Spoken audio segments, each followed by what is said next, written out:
Oh, All right, today, guys, this is Tech Talk with Jimmy Barnett and Stephen Grantham. Stephen Grantham. Stephen is he is a chiropractor. He is a firearms instructor, and he's actually helped me with my firearm training. I've went out and shot with him some and try to do that. And if you've never done that, you need to try it because there's a lot more to it than you would think. Definitely so. So today I was just going to have him on and have him talking about, pretty much anything he wanted to, his practice, his firearms instruction, like the things that he done. I think he competed at Worlds. That's right. Competed at World Championship. Nice. When was that, last year? Last October, actually. Nice. Yeah, it was. I reached a goal. So that was like one of your goals to right. to compete at Worlds. It was. Actually, the original goal was to compete at Nationals, which is like one step kind of below Worlds. They only hold Worlds every so often, like every 4 years. And so everything just happened to line up at the right time, and I made it to the World Championship. That's pretty neat. Like, I couldn't imagine. I went out there and done those drills with you. Like, it is, like, with the timers and go. And now you got to go. And, like, you got to be on paper and everything else. Like, to me, I thought I could shoot because, like, I shot in the military. I hunted my whole life. And then I got out there, and then this timer goes, beep. It changes things, doesn't it? It does. It's like, and then you panic, and then you're like, boom, boom, boom, and you shoot 2 rounds, and you're nowhere Go near close to paper. Yeah, you're nowhere near the paper, and then you're looking at me like, well, you gonna put some on the paper? Yeah, I mean, you told me you could shoot. But I never claimed to be a good shot. I just know how to shoot. Oh, okay. Nah. Yeah, that's the amazing thing about when I work with clients and work with people. They all talk about, hey, I shoot, or I grew up shooting out in the backyard, beer cans and so forth. And we take them out on the range, and it's a very formal event, if you will, because of the safety reasons. And when you put that timer on them, that just changes everything because of that stress. And more of my slant and what I do in my competitive shooting is the defensive pistol. And I get a lot of calls to train clients in defensive pistol and personal self-defense and using firearms. And, everybody doesn't really understand or realize that is an extremely stressful situation. And so one of the tools that we have available to us is using the timer. And that gives you that stress element, even though that's still nowhere close to what a real life scenario would be. And things change quite a bit as far as accuracy, and the adrenaline starts rushing. It changed it for me a lot, like just having a timer. And then I'm very competitive by nature, like because of what I do here, jiu-jitsu, and like my whole life has been around fighting and martial arts, and so I'm very competitive. Right. And I would watch you, and you'd be like ding ding ding ding ding ding ding ding ding ding ding, and then I'm like, oh, I got to do that. Yeah. Like, I've never done anything like this before, and now I got to do that. And I'm like, okay, I'm gonna try to keep up. Yeah. And man, when that timer goes off and you're trying to be competitive and you haven't ever done anything like this, it's eye-opening for one. Yeah. And then for two, it was like I still wanted to be competitive. Yeah. And so like I'm like, no, I want to do it again. Yeah. No, I want to do it again. And it's addictive. It's like, it's really like, I want to go, like every week I'm like, hey, I wonder if he's going to shoot. Yeah. Because I want to go shoot. Most of the times I am.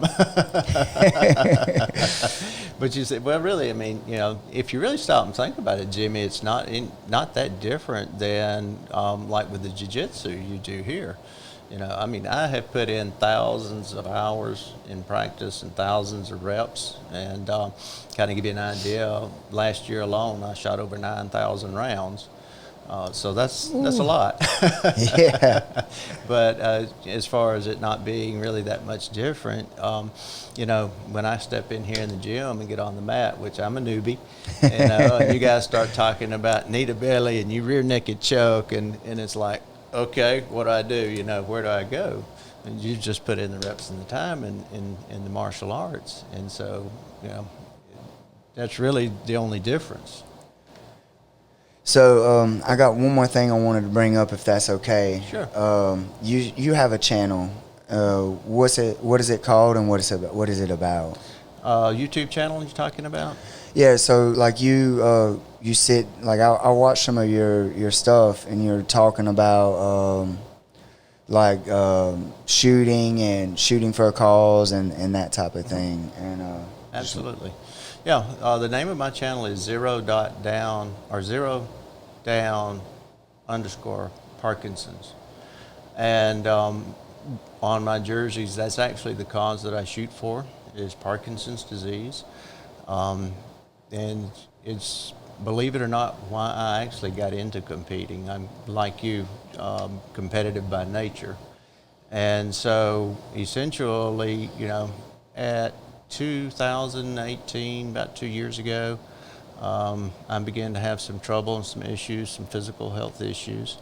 And we went from doctor to doctor to doctor, and nobody could really seem to figure it out. And lo and behold, that's what the final diagnosis came back as. And I'm like, and they're like, it's unusual at my age, obviously, being young like that.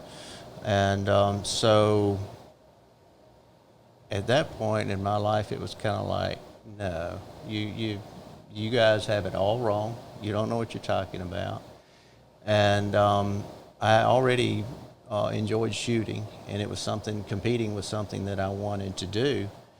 And so as I really sat down, and it made me take a really good look inside as to who I was and what I wanted to accomplish. And so I kind of said, you know what, I've always wanted to compete. What better time than now? I'm not going to sit around and feel sorry for myself. I'm not going to sit around and waste any more time or life.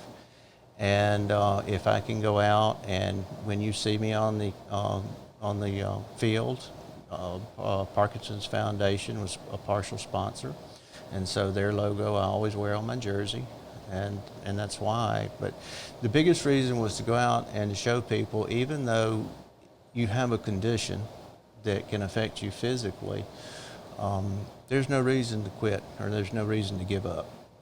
And if I can just touch one person's life and show them, hey, if he can do it, I can do it too, then my mission will be accomplished. So there's a lot bigger purpose behind the competitive shooting than just going out and having fun. And so hence, that's why going to nationals was a major goal of mine, because I'm competing against guys that are not only younger than me, but they don't have that type of physical issue where muscles are really stiff and tight, and it slows you down. And obviously in that sport, speed is a primary concern. But, I simply find ways to offset those things or those deficiencies so that I can continue to do what I love to do. And like I said, if it helps one person, then the mission's accomplished. The grand old thing, where there's a will, there's a way. Exactly. And just to hit on that, like you're doing jiu-jitsu now. Yeah. And you're doing kickboxing some and things like that with us. How much of a shock was that when you first walked through the door? For jiu-jitsu?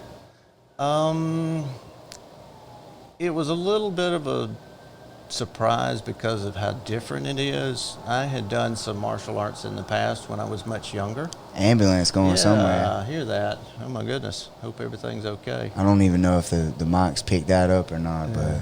but okay. Yeah. But so it was really more or less of a difference than it was a shock. So I'd done taekwondo, like we've talked about before, but I'd never done any of the grappling.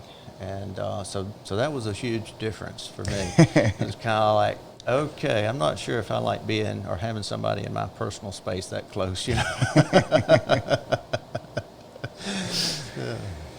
Yeah. So we had you come in, for kickboxing first. Yeah. And then I talked you, I hoodooed you into doing jiu-jitsu. Right.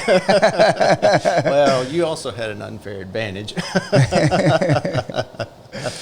But so yeah, like seeing what you do and what you've accomplished and done and going through and everything with Parkinson's, and then like you still have a practice and you're like in here on the mats, and how old are you?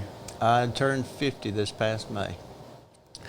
So the whole I'm too old for that, it Doesn't apply. doesn't apply at all. Doesn't apply. No. And, it's like you and I, of course, you've come out to the house and we've talked in the past, and really it just boils down to mindset, Jimmy. It's just plain and simple mindset. And you'll find, I know you kind of talk sometimes and pick at me about my principles and concepts that I talk about a lot. But I love principles because you can take them to the bank and count on them. And, one principle that I find that carries throughout all of life, whether it's, not only do I have the practice and run a full-time practice, I also do real estate investing on the side. Here in the gym, a couple of nights a week. Also, I'm a certified dive master. Scuba diving, private pilot, so I fly aircraft. And the one thing that carries throughout the entire spectrum is simply having a made-up mind, persistence and determination. And you'll find, no matter whether you're trying to accomplish something, say, for example, even a small task, all the way to being ultra successful, whatever success is for you, and it's different for everybody, but you have to have that made-up mind and that determination, because if you don't, you essentially go nowhere. You stay right where you're at. So yeah, that was one of the main reasons I wanted you on my podcast, is to talk about your principles and the principles of life, and because you share with me constantly, like, that's a principle of life, and then you give me your rule. Mm-hmm. That's a principle of life, and then you give me another rule, and I absolutely love them because I kind of live by these principles anyway. Yeah. And then you like put it into words, like how I feel about certain things, and I'm like, that's right. Mm-hmm. Well, one of my I'm gonna destroy this principle, so you got to fix it for me. But you say logic and reason can't occupy the same space. Is that absolutely? So when you told me that, it really changed how I debate. It really changed because I debate. Mm-hmm. I absolutely love debating, and I always play devil's advocate. Okay. So I'm gonna tighten up your definition just for a split second. Excuse me for interrupting. Now that it's had time to fully register, emotion and reason cannot occupy the same space as the actual principle. Right. So yeah, emotion and reason. Mm-hmm. Yeah, I said logic. Yeah, emotion and reason can't occupy the same. So since you've told me that, mm-hmm. like I said, I love to debate, and I'm a troll. Yeah. So, and what I mean by troll is, like, if I know you're passionate about this one thing, I always I play a devil's advocate. Right. I always take the other stance. Always. And I have enough experience arguing with people or debating with people or whatever, that usually what I do is I'll take one stance with one of my friends. Mm-hmm. And then when they give me all of their reasons and stuff against mine, what I'm doing and what I'm saying, I'll just hammer down on the ones that I'm sure about, mm-hmm. and I'll change their mind a little bit. Yeah.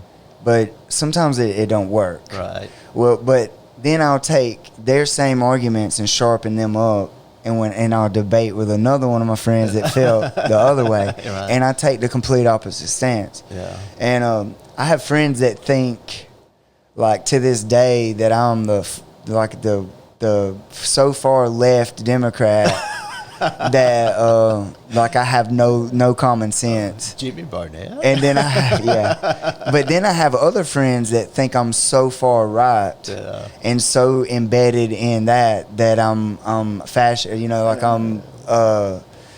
I'm just way right wing. Yeah, way right wing. You're just right a constant moving target then. And but the truth is, I lie almost dead in the middle. Yeah. And I'm not a political person at all. Uh-huh. Like I care about certain rights, like gun rights. I care about. Yeah. There's certain things that I care about that I will, like, this is one of my beliefs, and I don't play with it. Yeah, I don't play with that. Right.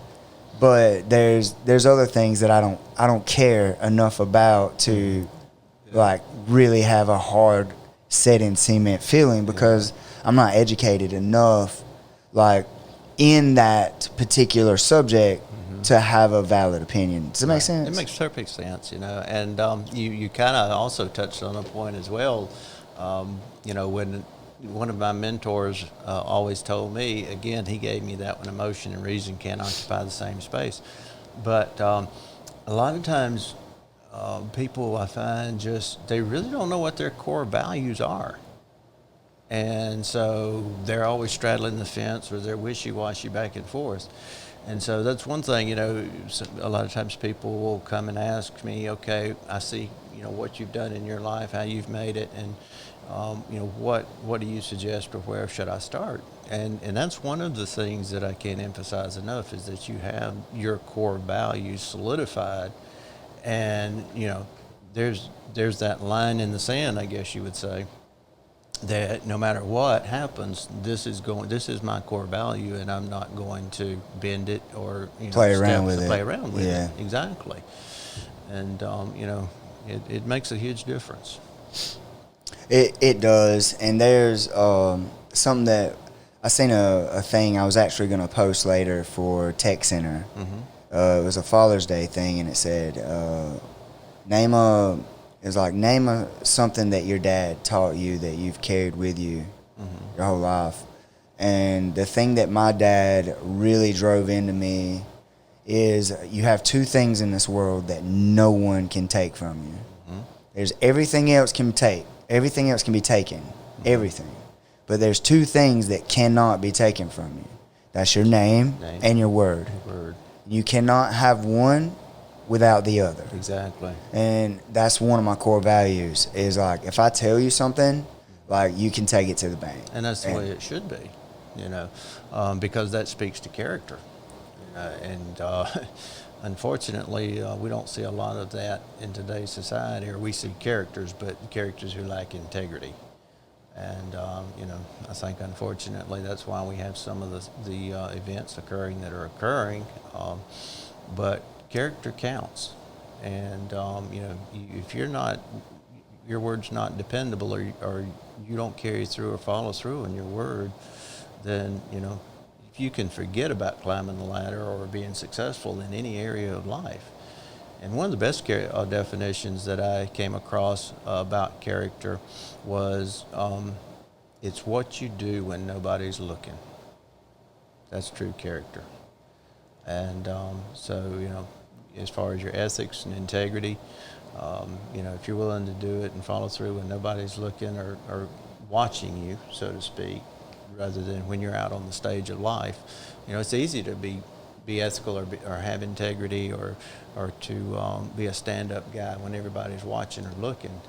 But, you know, are you that same stand-up guy when nobody's watching you? And that's a big difference there. Yeah, I think basically what you do, and like me personally, I'm the same person regardless. And you should be. And I think that's what separates me from a lot of other people, is like, all my friends tell you, like, if I tell you I'm gonna do something for you, I go do it. I may not be on time. Well, I was gonna say we're gonna have to talk about that one now. Yeah. I may not be on time, guys, but I'm coming, and everybody knows. Right. Chase and I was talking about this yesterday. He wanted me to come over and help him with something, and his wife Roxy was like, is he coming? You need to call him. He's like, Jimmy's coming. Yeah. He's going to be here. Like, we didn't give him a time. It's going to be an afternoon. He's coming, though. I know he's coming. I don't have to call him and ask. Right. I know he will be here today. And she was like, are you sure? And he's like, I know he's coming. Yeah. He said, like, he's never on. But if he did give me a time, if he said 5 o'clock, we can make plans up to 7. He'll be here about 7. By 7. Yeah. But he'll be here. But he'll be here. Yeah, that's great. So it's one of those things where, like, I try really, really hard. And I'm sure there's things happen and stuff that made me not a man of my word in the past. But everyone that knows me knows that is not one of the things that, like, it is reoccurring. Mm-hmm. Like, I do what I say I'm going to do, and I'm constantly working on myself to make sure that I'm better, or that I'm more like in line with who I want to be. Right. And Steven and I were talking about that, and it's kind of like, pretend to be who you want to be, and eventually you'll become that person. What do you think about that? To a degree, yes, I would agree with that. Another way of putting it I've always heard is fake it till you make it. But I don't like using the word fake it. We're always striving to be a better version of ourselves, or at least we should be. Right. And, certain circumstances or situations sometimes may be in such a way that you're not able to fulfill your word. And things happen, and I get that. And so, if that is the case in a certain scenario, then obviously you would want to call the individuals and say, hey, as soon as you find out, this has changed. Can we do this a different way, or can we do this, do something else other than I'm not going to be able to fulfill the obligation or fulfill, what I told you I would do, but I want to do that as much as I possibly can, but because of X, Y, Z, it's not going to be able to happen. And I think if you really communicate with people like that, and,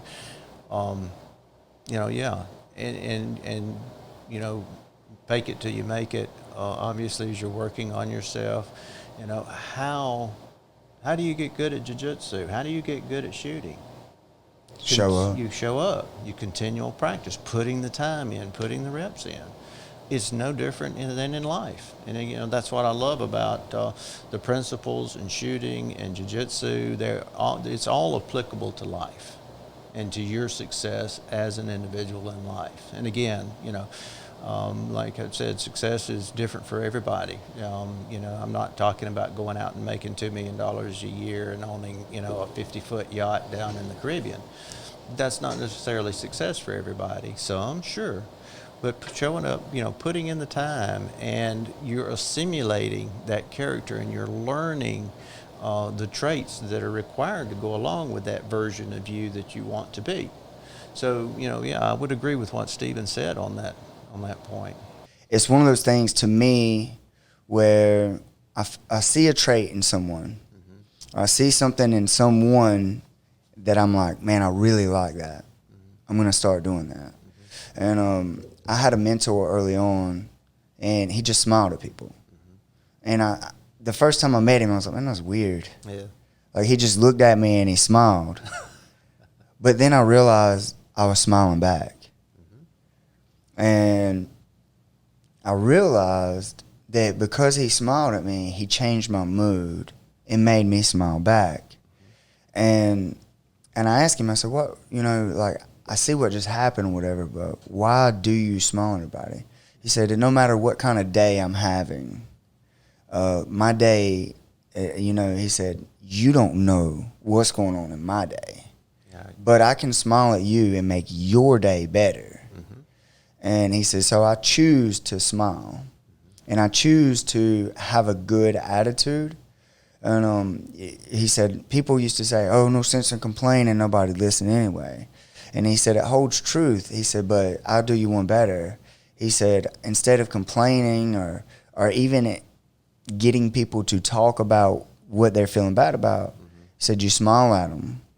and you let them know, but through your smile and through your actions is like, hey, things are not as bad. They'll be better. You like just switching your mood will change how you feel about a certain situation. Oh, absolutely. And I didn't understand it back then, like what he was saying, but I see it in the gym now. I'll see people come in, they're just like, oh. I'll see the kids come in, oh, and they don't want to be there. And I go, hey guys, how you doing? What's up, man? Hey everybody. Right. Doc's here today, or Mr. Stevens here today, whatever. And just having that little interaction, you'll see the energy come back to them. And I can see it in people just by smiling at them or just by holding a small conversation and being positive. It literally changes their entire outlook. Absolutely. Absolutely. There's enough fear, doubt, and insecurity in the world. There's so much negativity, and it has its effect on people. And so just by you, and again, you made a great choice of words there, whether you choose to have a good mood or not, whether you choose to have a good attitude or not, because that's literally what it is, choice. And then we could go down that rabbit hole talking about, you can either have a choice which puts you in control of a situation, or you can allow a situation to have an effect on you, and that dictate, what your mood's going to be in your response to people. But, that little gleam of positivity and, adding it to that person's life, again, you don't know what that individual has been through outside the doors before they walk into your gym. And the same is true in my office.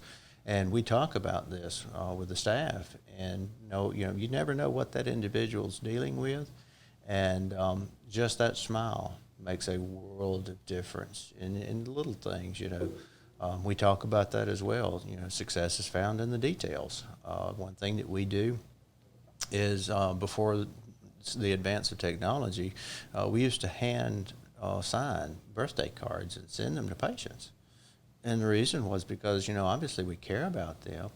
And a lot of times you don't necessarily see or get feedback that what you're doing is making a difference. And so you kind of get to a place sometimes where you're like, well, there's really no point in doing this. Why are we even wasting the money and the time in doing this? Until one day, somebody called me that we had sent a birthday card to, and they literally took the time out of their day to pick the phone up, and they told me, said, thank you for that birthday card. I was like, oh, yeah, you're welcome, no big deal. We really appreciate you. And no, you don't understand. I was like, okay, so help me understand. I said, that's the only birthday card I got from anybody. And I was like, wow. And he's like, my family didn't even give me a birthday card. Nobody made a thing of it, but your office made a big deal out of it. That meant a lot. And so, again, going back to no matter what you say, do, or think, you never know how far-reaching it is and how impactful it will be. Yeah. I had the same kind of incident like with the gym, and I get more feedback though because inside a gym it's a family thing. Like everybody here, we're all here for different reasons. We're all there's different political sides of the aisle. It really is a big melting pot of people, and we're all here for our different reasons. But I hear it all the time. If you look at our reviews, the thing that we get the most is like, I'm always feeling bad, or I got all this other stuff going on in my life. But when I get to your gym, it always re-energizes me and makes me feel better. Absolutely. I always feel better when I leave than when I got there. Yeah. And I think that's because I push the guys that help me and that staff to really focus on make sure that people are having fun while they're learning. Mm-hmm. Make sure that when they leave from here, they had a good experience. And it's not it's not hard to do when you're doing something that you truly love doing. Right. Yeah, Exactly. it's not hard to do at all. Yeah. But we, even on the days that I'm down or whatever, because I have down days too. Oh, sure. When I step on the mat and I start grappling and people start joking and cutting up with me, and I got my kids like, I'm going to beat you, and they paint that target on me like I'm the greatest thing ever and I'm that best. I'm the next level, you know. That's like, right. You're Coach Jimmy. Yeah. So when they post that picture on me, like it even when I'm down, my gym brings me up and it makes me feel good. And then when I can't do it, when I can't grapple or whatever because of like a skin infection, or I feel bad, or broke something or whatever. Yeah. Like this quarantine. Yeah. Like You miss it, right? Man, I become a different person. I'm not a happy person when I don't have this. Right. And I think that falls into, you know, doing something that you love, but also creating an environment in your life that builds you to grow and builds you to be better you. Absolutely. I tell my kids this all the time, like, and I don't think people really get how deep it is. But I tell them all the time, like, you are creating your life. Like right now, what you're allowing people to say to you, the people you're allowing in your life, the people that you are giving your time to, the people that you are spending time with. And that includes the internet. That includes your social media. Yeah. So like when you're giving your time to this, you're allowing them to influence who you are. You're allowing this negative or positive energy to affect your daily life. And you have to be very, very like picky about what you allow in. Absolutely. Yeah, I agree 100% with that. My mentor always told me, he had the principle, you wallow with pigs, you're going to get muddy. You know, so, you know, fly with eagles or peck with chickens, and you'll be a chicken. You know, who you hang around with has a direct influence on you, whether you realize it or not, in some form or fashion, and it will show up in your life. So yeah, you have to be extremely selective about, you know, who your friends are, what you allow into your mind, because, you know, you go back to the old saying, thoughts form words, and words form, action, action forms character, and that creates your destiny. It all begins with a thought. And so if you're constantly feeding your mind negative stuff, then that's what's going to come out. You know, just like a computer, you put junk in it, you're going to get junk out of it. But watching who you associate with, and that's something too that you'll find that you can, I'll tag on to that as well. If you're surrounded, as you climb in whatever arena that you're in, that you're striving to be successful, whether it's, you know, a great parent, a role model in the community, whatever it may be, you'll find that the higher you climb, the smaller the circle gets. And sometimes people kind of will struggle with that and say, well, gosh, I don't have very many friends. Well, yeah, there's a reason for that, because, you know, you always want to be around somebody that's at the same level or higher than you. You know, if somebody's at your level or below, the chances are they're not going to be able to stimulate you mentally or bring, you know, present new ideas or new concepts for you to think over and say, you know what, maybe that's something that I'd like to be trying to use in my life or applying to my life. And so, you know, definitely you have to watch that circle and influence. Yeah, I think it's like they're not on the same level of thinking as you, and that's all it is.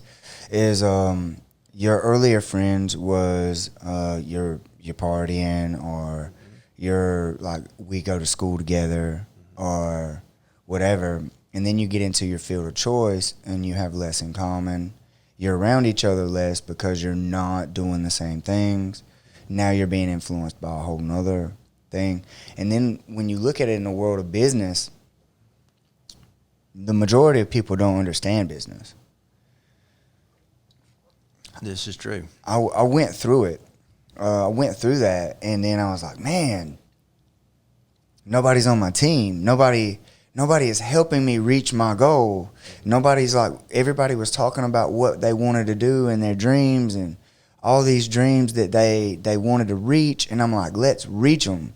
And I put forth this mental attitude of, this is what I want to do. So I'm going to do this and this and this to get there. And then I realized, like, as I was working to get there, people were just falling off left and right. And it's not that they didn't necessarily want to do the work. It's just that it wasn't as important to them to be where, like, I was wanting to get to. Right. And now, even in owning a gym and running this business, I come across people all the time that say they want to do things, but then when it gets down to it and you actually have to do it, a lot of people just don't want to do it. Oh, of course not. And one of the reasons I found for that is because it's hard work.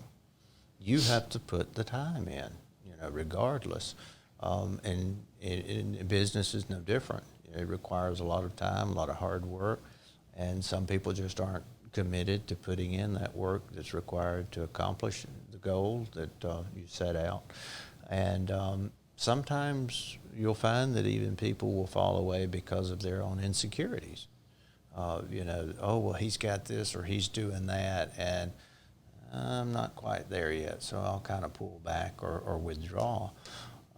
So, the circle gets much, much smaller the higher you go with it. Yeah, you said people pull back away because of their insecurities. You'll have people that are really close to you start looking at your life and then feel some type of way about their life, and then they will pull away.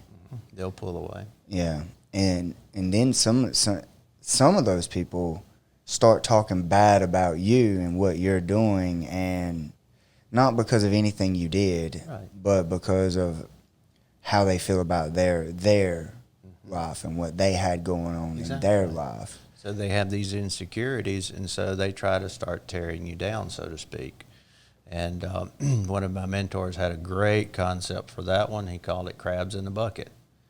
And I looked at him when he told me that, and I said, Doc, what do you mean crabs in a bucket? He said, people like crabs in a bucket. He said, you put a bunch of crabs in a bucket, you don't ever have to put a top on it and worry about them getting out. I said, why? He said, because every time one starts to climb up the wall and starts getting close to the top, all the ones in the bottom reach up and pull him back down. It's a life concept. So you have to be very selective with that circle of friends. Makes sense. And like I said, I've experienced that same thing. And if you look around in your life, if you really look around in your life and you wanting to do something, you'll see, like, people do it and they don't even realize they're doing that to you, that they're pulling you down. They don't, and a lot of times it's disguised in the form of safety. Like, people that love you or people that care about you don't want to see you try and fail. They don't want to see you hurt. Oh yeah, absolutely. I agree with that. And so if you look at your circle, you could probably point the person out. You could look around and say, like, this person's holding me back from my full potential or from what I want to do or pursue. Because this gym is a good example of that. And I'm just speaking from my personal experience. I had a guy who he's a millionaire right now. Like, and I say millionaire, I mean, like, he makes like $4 million, $2 million, $4 million a month. Oh wow! Like, that's his residual income, I guess is how you say that. Like, he gets that monthly, and he told me, nice cash flow. Yeah, he has good cash flow. I want to talk to you about that a little bit too. Okay. But he has good cash flow. Like, he has a lot of assets. His money makes him money, whatever. He said, don't open your gym in Eastman. Really? Do not open your school in Eastman. It'll never make it. It's a stupid move. Yeah. And then I had family members, do not open a gym in Eastman. You're just throwing your money away. Yeah. Don't do it. Do not do that. And, well, I grew up around Eastman. I have a lot of people there. There's nothing for the kids to do. I'm tired of seeing kids grow up on drugs because there's nothing in their town that keeps them positive. Captain Parks was like over the STAR program here, and he helped me change my mindset when I was a kid. And I wanted to do that for people like he did that for me. And against everybody telling me not to open a school here. Well, I mean, that's a worthy goal, and it certainly is, something that's needed, especially nowadays. But, in my experience, Jimmy, when you're dealing with someone in your life that usually is supposedly loved one or family, or, you have to be able to take that information or what they're saying and weigh it out and put it through the filters and say, okay, is this legitimate or is it not? A lot of times what I've found is that it's not legitimate, a legitimate concern. Like I stated earlier, the world's full of enough, self-doubt, insecurity, fear, and negativity. Fear being one of those. And so what we find typically with people, really are hung up on the security thing, whether from, job, paycheck, benefits, you name it. It's an emotion that's driven by fear. And, fear of loss typically. And so you have to be able to stand back or distance yourself from all of it. And I think that's, a very valuable quality in a leader, is to be able to stand back and say, okay, well, let's see what's going on here, and let's take this, and how does this fit into what we're doing or what we're not doing? I'm not telling you to jump into something reckless, but you have to be able to look at it and evaluate it and see what it is for its own merit.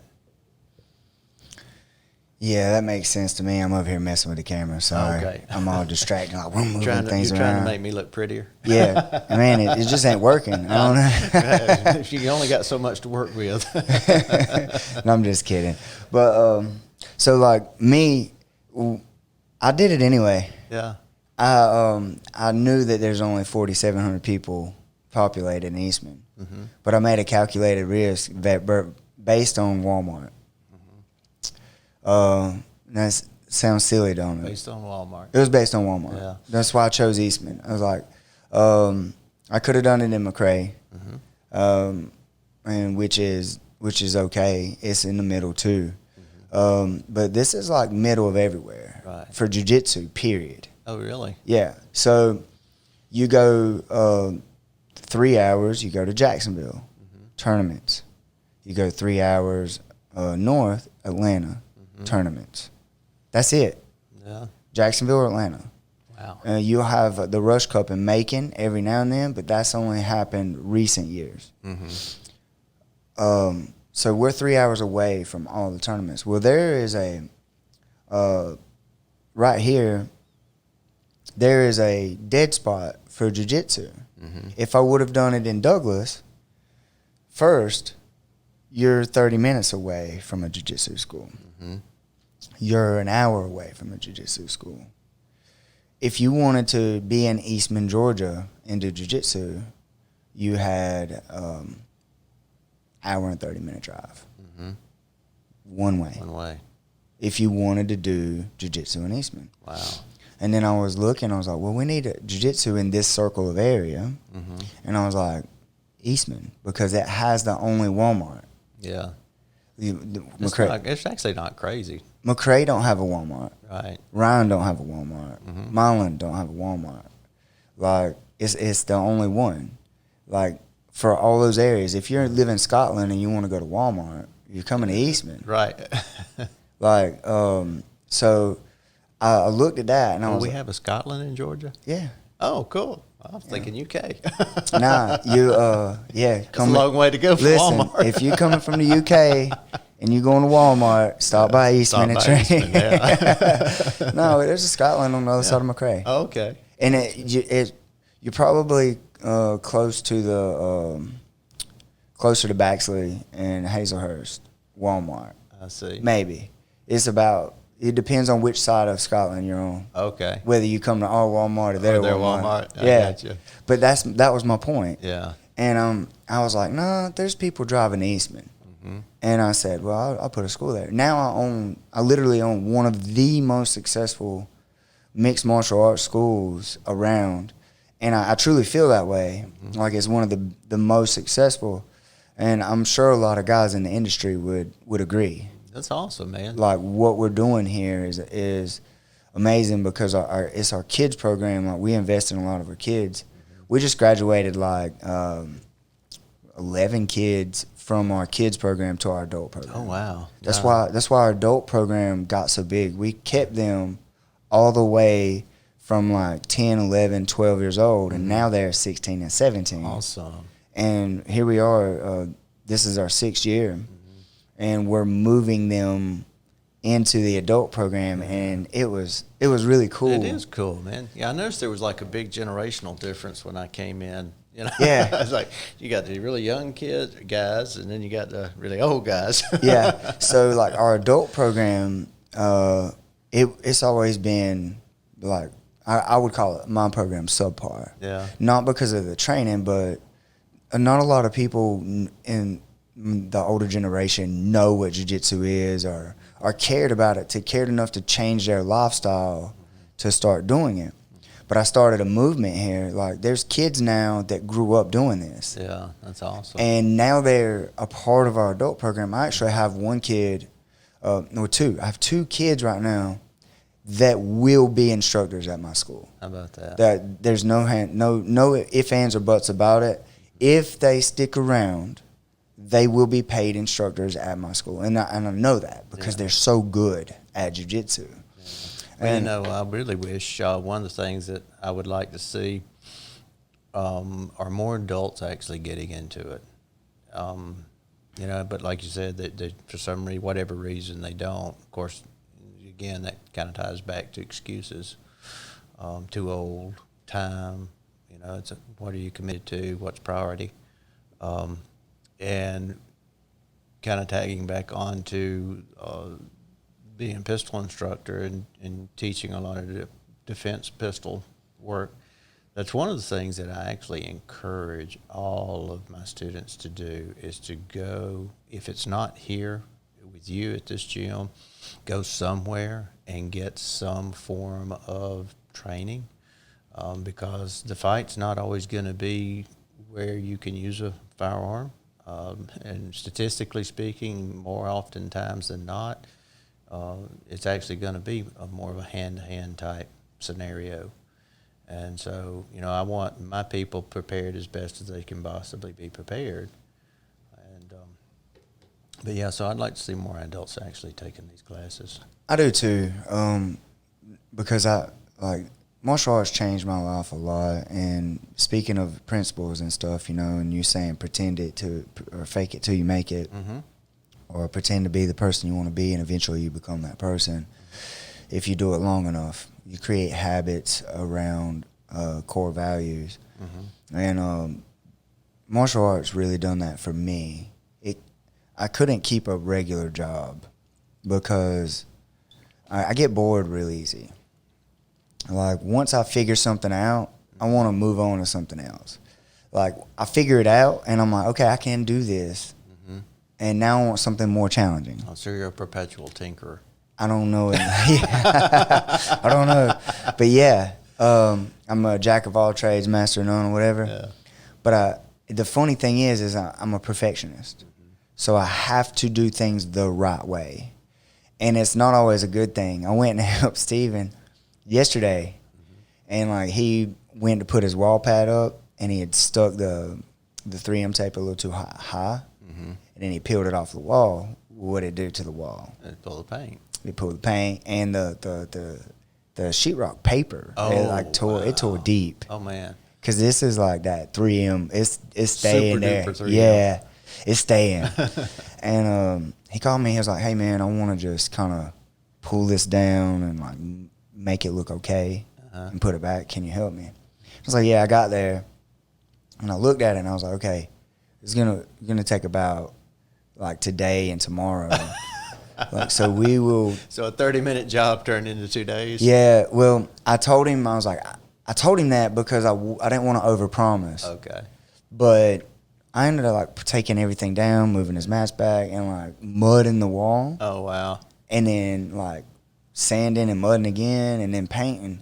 And he's like, "Well, I thought you was just gonna like just move the mat." yeah, move it down." And like, I'm like, "Well, no, I can't leave the wall. I can't leave the wall looking like that." And so like something that a normal like handyman person would have come in and just like threw some paint over and like left a Band-Aid on the wall, so to say. I spent all day like fixing it. Wow.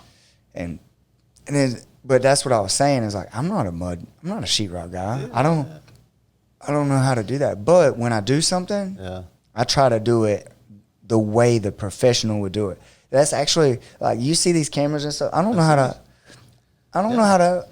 to do all this. Oh, you look genius to me. I mean, like we have the cameras and the mics. Yeah. I did all this myself. Awesome. The editing that's done, I learned how to do all that stuff. Mm-hmm. I could make a Marvel movie now, I think. Oh wow! Like I think I'm that good. The Incredible Hulk. Huh? Yeah, I could make you look thicker. Oh, give me some biceps then. But I truly believe that that's what sets me apart from the rest of the world is that I do things. I try to do it the right way. And that goes back to what we were talking about earlier, Jimmy, is character. That speaks volumes to your character, and and that's again ties back into integrity. Anything worth doing is worth doing right, regardless of what it is. So, and that's what I want to teach the new generation of kids, and that's what I want to bring in.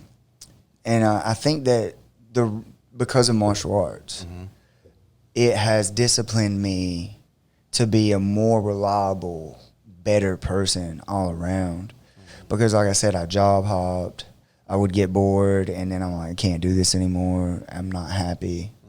And you're building your life, which is what we were saying earlier. And I get into a job, and it gets like repetitive or whatever, and I'm like, nope, can't do this. I'll do it 2 or 3 years, and then I'm out.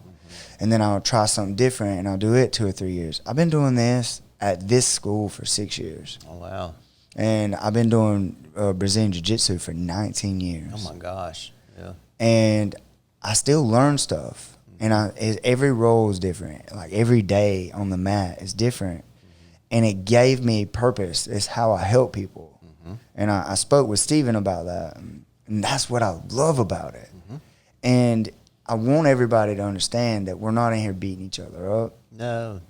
And I think that's a thing that I say on every single podcast. It's gonna get repetitive, but I want the world to understand how valuable this is. Yeah. Well, I mean, tying back into that, excuse me. One of the things that I really like, and you've conveyed to me in conversations that we've had in the past, is you always try to teach a life lesson to the kids. And I think not that they're not getting it at home, but the more that they can be around that and around life lessons and exposed to it, then the more likely it is to stick. And so I really like that fact, that they get that life lesson. But again, no, we're not in here beating people up. I haven't gotten beaten up yet. So, actually pretty cool. I actually got to choke Cody last night. So. Hey, nice. Yeah, but he choked me back. No, look, Cody, you can't be choking. You can't be choking dog. I know, right? The only place you can go and choke local law enforcement. That's good advertising. Yeah, that's great advertising. Hey, cops train for free. Everybody else, $200 if you want to choke a cop. Exactly. That's not true. That's not true. Man, that's why we do what we do, is to change lives, to impact the world. Yeah. One person at a time. Exactly. And that's what we're put here to do. And I truly believe that life principles and just having those good character building values, period, is what it's about. And I have learned so much from you in the short time that, in the 2 years that I've met you and known you.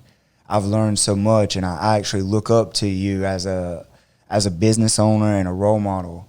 So, when I have big decisions or financial decisions or anything like that, there's 2 people that I speak to first, and you are one of those people. So, with me, I personally feel like everybody should have someone that is where they want to be and someone where they are. Exactly. And you need that in your life to get to that next level. The person that's where you want to be is going to give you the information that you need to build and grow to that. The person that is on your level is going to hold you to that standard to not backslide to the other standards. And that's why my circles do change. And it's not that I like these other people any less, or that I don't care about them, or that I don't even that I don't love them or whatever, because I do. Right. And I always tell, and people that know me know, I hug everybody and say I love you to everyone. I know. And it's uncomfortable for a lot of guys for me to hug them and say I love you. I know. And but I do, because one, I want them to know that I care about them. Right. For two, I want them to know that that's okay. That it's okay for another guy to tell a guy like, hey, I love you and I hope you're safe. Or I hope nothing happens to you because you are my friend. And it's okay. And I think that's a very important lesson to learn and to share with people. And that's kind of what we do. And I know I done rambled a little bit, but I really feel like that's what martial arts done for me. It made me more confident to be myself, made me more confident to speak up. And there's been times where I've spoken up and hey, this isn't right. And then other people listen. And I actually think Steven even talked about that and on another podcast. But that's the point, is like, it without martial arts, I wouldn't be doing it in the correct way. Right. I would probably be a lot more abrupt and a lot less capable of doing it. Yeah. So it kind of helped you channel all of that energy and kind of direct it with discipline and to be able to use it. Yeah, 100%. 100%.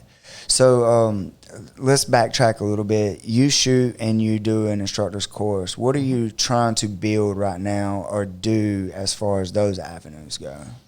What am I currently, as far as activity-wise goes? Or? Yeah, like, are you putting together any future training exercises for people? Or are you trying to build a range? Or are you trying to just get people more involved in your sport? Like, what are you actively trying to build or grow or do?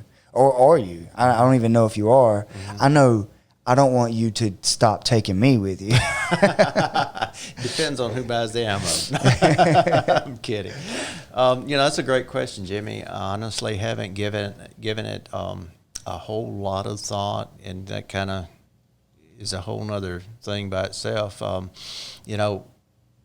Up until October of last year, it was all about getting the nationals,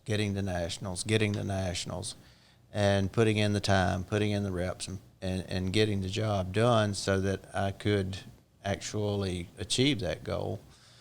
And all along the way, I've had people ask or want me to take them out or want me to train them and help them with certain aspects of their skill level. And up until, again, getting ready for nationals or world championship, as it turned out to be, I just didn't have the time. It's not that I didn't want to help people. I really did, but that required a lot of time and a lot of commitment. And so once I got to the world championship and it was over with, I found myself sitting around like, okay, well, dang, I achieved that. What's next? What do I do now? And so, because, you go to the world championship, that's kind of, the epitome of it. And so somebody asked me this question the other day, and I got to thinking about it, and I said, I think I want to take this year off from the competition circuit. Obviously, this was before COVID happened. And I really want to just work more with people and train people and teach individuals to become more proficient and with their firearm, because for me, one of my biggest pet peeves, and I don't mean to offend anybody, but I think this needs to be discussed. Offend them. Offend them. All Yeah. right, here it goes. Unfortunately, I find that a lot of guys will go out and they'll take their wife or significant other to the gun store. I want you to have protection. You're going to carry some form of protection. And they'll take them to pick out a firearm.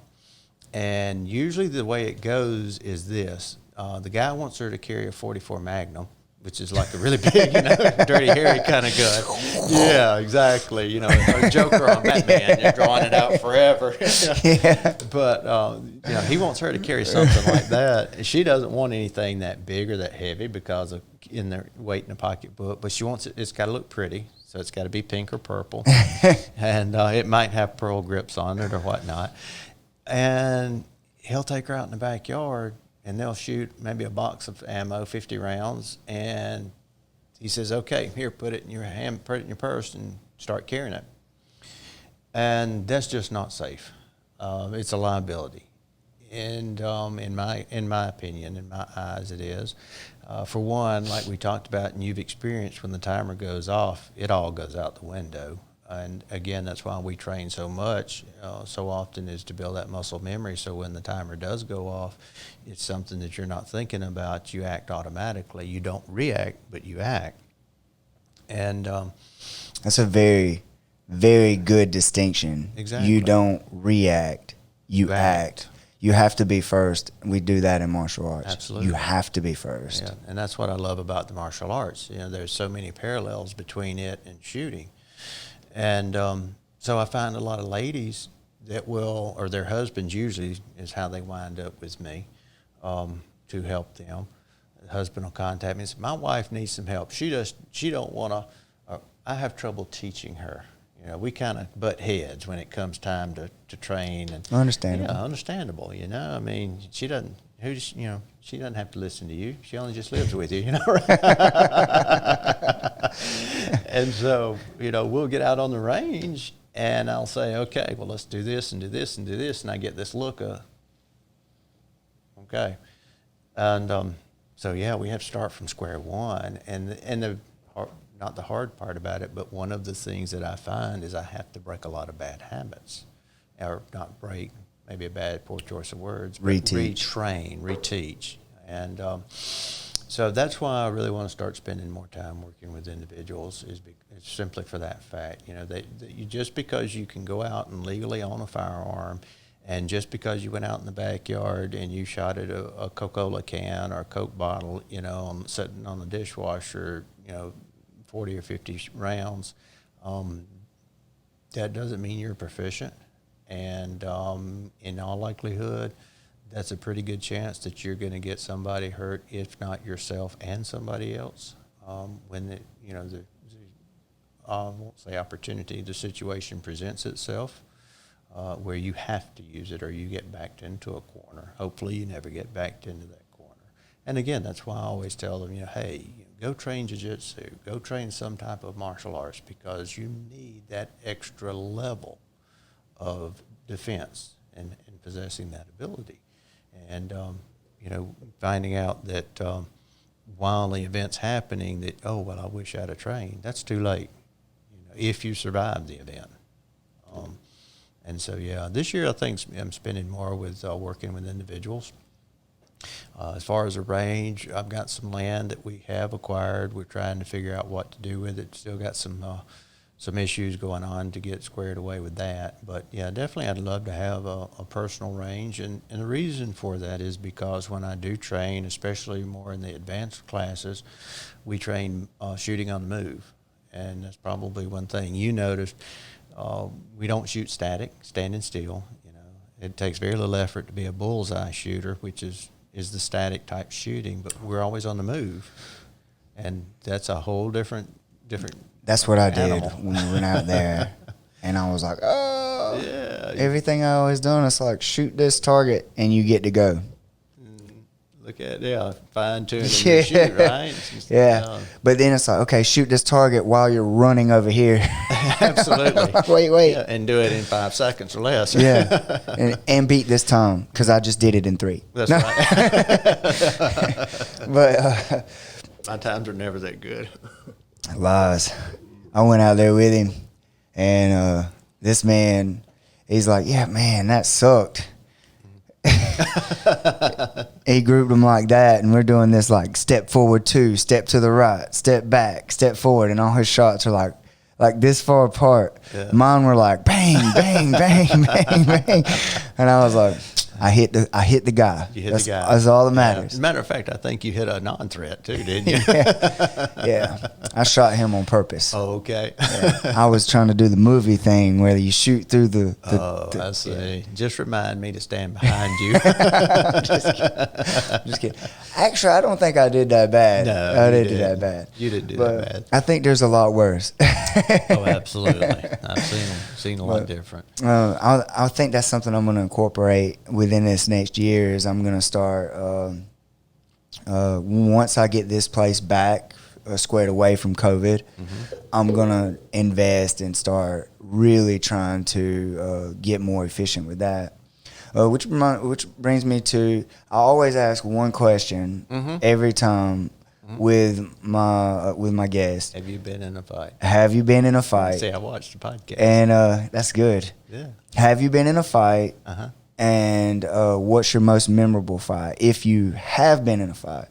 But before we get to that, Okay. how good or how efficient is it to carry a firearm in a pack or a purse? Not. It's not. Not. Yeah.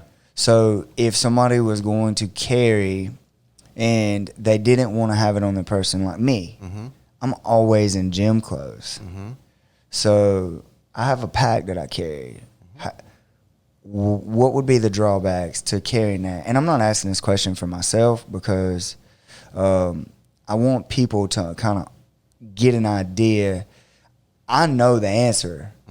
I also know like how, just from being out there with you, how nerve-wracking that timer is and how much the small details matter so much because of jiu-jitsu. I know these things. But I wanted a professional like you to let the world kind of understand and know, like, if you and I were to get into a fight and you got your firearm, there wasn't a table in between us, whose firearm is it? At this point, as close as we are, if I don't have sufficient training, it's probably yours. Right. If you got it in your purse, how likely are you going to get it out before I make contact with you? Not going to happen. Not going to happen. And then, you know, when I do an all-female training session, that's some of the things that we cover with them. Because the purse is the number one place ladies always like to carry their firearm. And again, as you've already pointed out, the problem with that is you're not able to access it as quickly as you need to access it. The second problem with it is if it is in a purse, you know, I've had ladies tell me, oh, well, if it's in my pocketbook, I like to put my strap around my neck and my shoulder and carry my purse like this in case somebody wants to come by and take it and run with it. I said, well, you know, hey, the problem with that is I'm not going to take it and run with it. I'm going to take it and use the strap to strangle you with, and then I'm going to take it, you know. And so there can be some bad characters out there, and they certainly don't have a problem doing that to an individual, especially a female. So, yeah, packs and purses and pouches and in the pocket, those are not good places at all.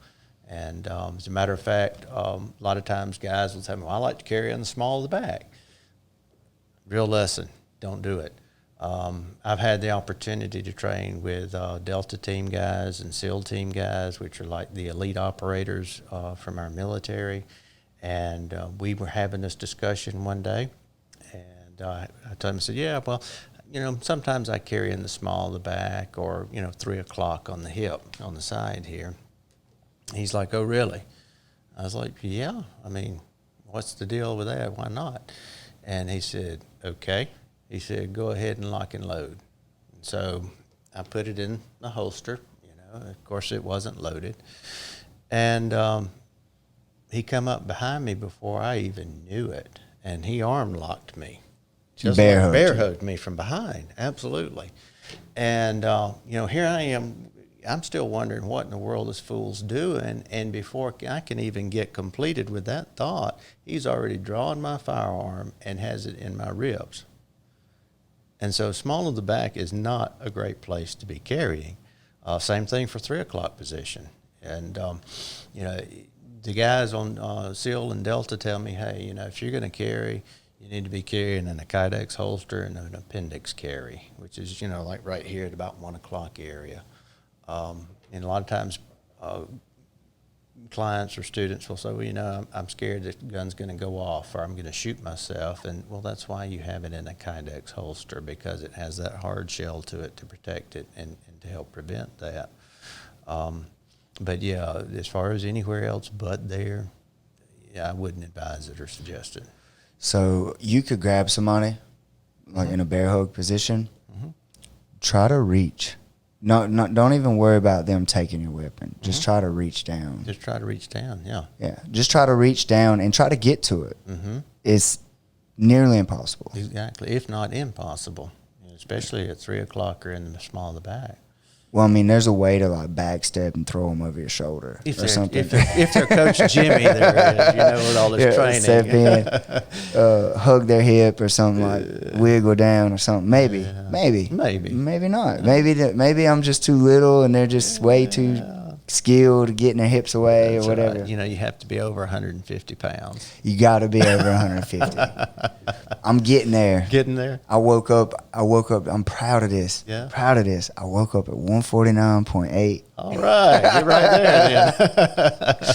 Another week, I'll be 150. Yeah. Coming. Right. I'm coming for you. What you weighing? Me? I don't even know right like now. 170, 175? At my lightest, I was 153. Right now, I'm probably running about 180. Yeah, and when I fitted you for a gi the first time, and I was like holding that thing up, I was like, "You don't look this big." And then like I was like, I was like, "You're probably an A3." Yeah. And I'm like, maybe you're A3 and a half. Like, 3.75. Yeah, you're jacked, and like you're fixing to be 50 years old, and like you are in shape and you have the condition that you have. It's very impressive. Like it's actually one of the things that made me drawn to make you one of my mentors, one of the people that I look up to, is because that mental toughness and that to go out and run, to find that out and start doing, you used to do CrossFit, right? I did. Yeah. So start doing CrossFit and then getting to a gym. Like walking into an MMA gym is not easy. And you did it, and you looked at me and was like, I don't do this, but I want to learn. Right. And when you come in with that attitude, I was just like, man, this guy, there's something special about this person. So I started talking to you about other things, and like, man, you've helped me a lot as an adult and as a mentor. And I think that's what a lot of our communities are missing is not necessarily a man, but someone to look up to that has really good values, that will take the time out of their day to share their principles with you. And I think that's why I do what I do and why I love it so much is I want to set that example. And for some of the kids don't have that. And then some of them have it, and I want to reinforce it like we were talking about earlier.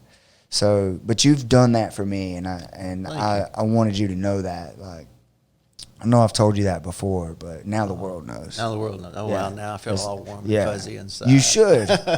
You should. I appreciate it, though. But so carrying in a purse is probably not the best idea. Carrying in a pack is probably not the best idea. My weapon won't fit in my pack because it's like a joker. Oh, weapon. Okay, joker weapon, yeah. I got to carry it. I got to walk like I got a limp when I carry it in appendix style. I see. It keeps my knee from bending. Oh, that gives you extra support. Yeah. I walk like penguin. No, but all right, so that brings us to the other question. Have you ever been in a fight? A real fight. It don't matter if it was in kindergarten. A real fight. I would have to say no. Never? Never. No. Have you ever had to use your weapon? No. You've never even had to use your weapon to discourage something from happening? No. I have not. All right. So what would you say to people that argue, well, have you ever killed anybody, or you've never had to use your weapon, why do you need it? What would you say to those people? Why do I need it? Yeah. In case I find myself in a situation where I'm not able to either talk the situation down, or I don't have the opportunity to be able to walk away and be the better of the two. All right. So you're 50 years old and you've never had to. Right. Why be prepared for that when you haven't? Why? Why do you put money in a savings account? I don't. Oh, No, well. I'm just kidding. I'm just kidding. Okay. If you get money, you're supposed to spend it. No. We need to have another lesson. I'm just kidding. But so I agree. It's more or less about I would much rather need a gun and have one than to need a gun and not have Not one. have one, exactly. Or not need a gun and have one than need a gun and not have one. Either way works for me. Yeah, that's what I actually was thinking you were going to say. Mm-hmm. Because that, to me, it's a no-brainer. Mm-hmm. To me, personally, I know there's a lot of people that are against guns out there, and they'll say, "Oh, you've never needed it." Well, how many times I've actually personally been in a situation where a gun discouraged some really bad behavior, and I don't know what would have happened had it not been there. Mm-hmm. And guess what? The police wasn't even called. Mm-hmm. Like, nothing happened just because of the presence of a gun, Mm-hmm. because of a weapon, Right. presence of a weapon. Yeah. And And that kind of goes back to, or I'll tag on to this too, Jimmy. I made the statement. I've always been able to either talk the situation down, de-escalation. De-escalation. Thank you for that fancy term. Yeah, de-escalate or walk away. And this is something I think that needs to be addressed. A lot of times when people have a firearm or carrying one, they have a false sense of security. And sometimes they depend on that more so than using a good, cool head, some common sense, and keeping your head up, watching your environment, and not putting yourself in a situation to begin with. And that's something I talk with the ladies' classes on. Always the best good offense is a what? Good defense. So, if you use your gut instinct and say, for example, you're walking out to your car at 8 o'clock at night in the middle of the parking lot where there's no lights, that's not a good situation to be putting yourself into to begin with. So you could have had some better choices. You could have chosen to park where there was better lighting. One thing I always encourage on a firearm is a light of some sort, flashlight mounted to the bottom rail, because the majority of events are going to occur in low lighting situations. Bad guys, they don't want to be seen. They're going to be out in the dark. And so a lot of times a good flashlight can deter a situation without it having escalated to use of deadly force. And the reason the reason behind that is you don't want it to escalate to that level is because once that bullet leaves that barrel, then you are 100% responsible for what it does or does not do. And, it's not something that you should take lightly, a responsibility you should not take lightly. If that bullet were to miss, and that's a high likelihood, where is it going to go? Is it going to hit an innocent bystander? Or is it going to, cause damage somewhere else? And so I think a lot of times people, they really don't really truly understand all of the things that go along with that. And so they have this false sense of security or, I'll shoot my way out of it. And, hey, guys, most law enforcement, and I'm not saying anything negative towards law enforcement. I support the guys. They have. I am. I'm saying something negative. They need to train more. Yeah, no, they do. I agree. They need to train more, and they're talking about, not to cut you off, but that is one of the things that bothers me about our law enforcement is they have a gun, they have a taser, and when I talk to them about training, oh, well, I got this, and they'll pat it. Mm-hmm. And that bothers me. Mm-hmm. And not only that does that bother me, something else bothers me is like they're talking about requiring all law officers to get a blue belt. And everybody thinks that's a great idea. Mm-hmm. You're making police officers train to get a blue belt. And I think that is a great idea if it's a blue belt under a place that is a legit Brazilian Jiu-jitsu place that holds a standard of a blue belt. Because I feel like what would happen is it's going to be just like our military. They're going to say, oh, our law officers need a blue belt. They're going to develop some training program that is government sanctioned, government run, whatever.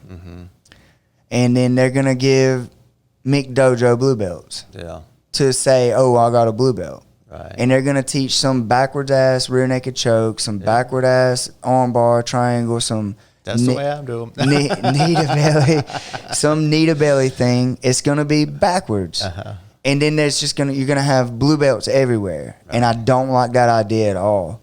I think that the government should say, hey, find you a legit gym in your area, and the government should pay their gym membership for them to, and they should set aside at least 2 days a week for these officers to train, because you have to train daily, weekly, at least twice a week to have any kind of real understanding or any kind of real muscle memory.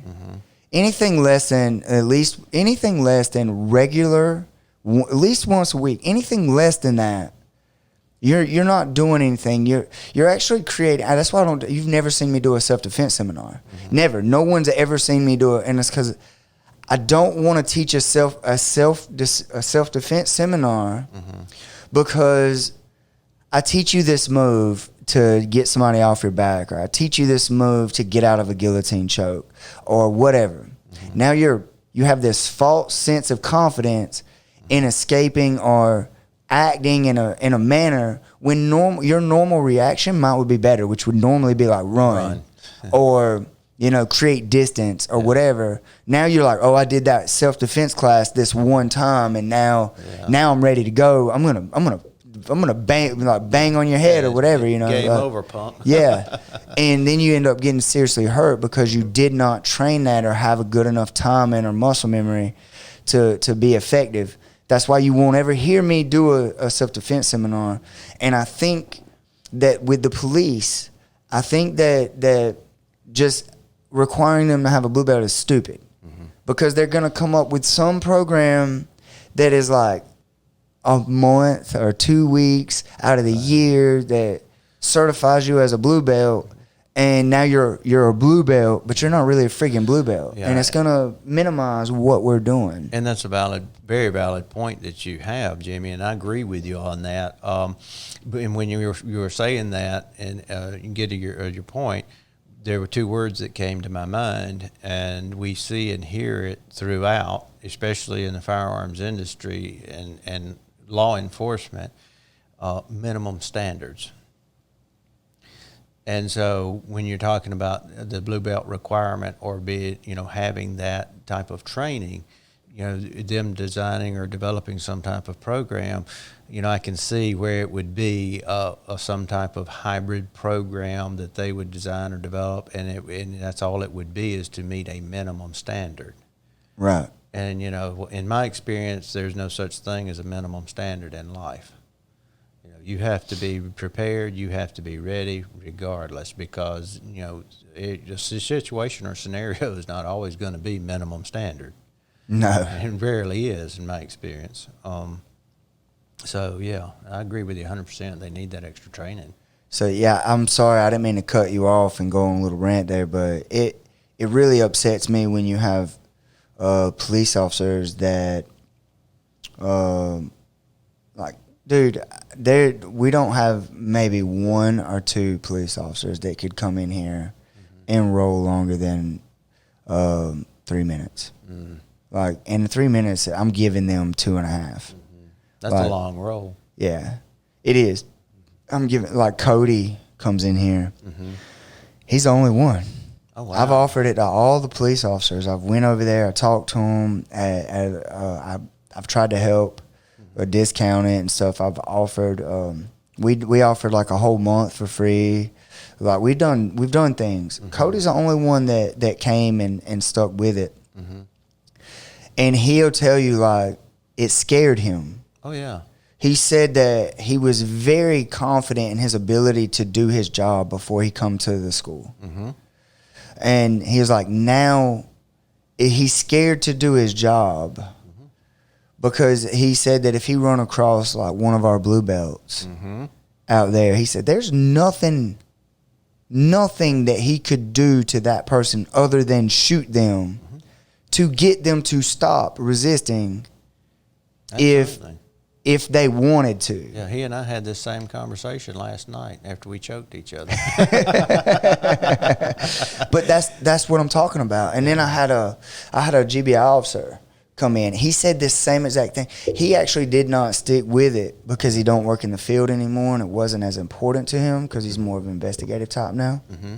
But he said the same thing. He was like, man, I'm so glad that when I was out in the field, he said, I'm so glad that I didn't come in here back then.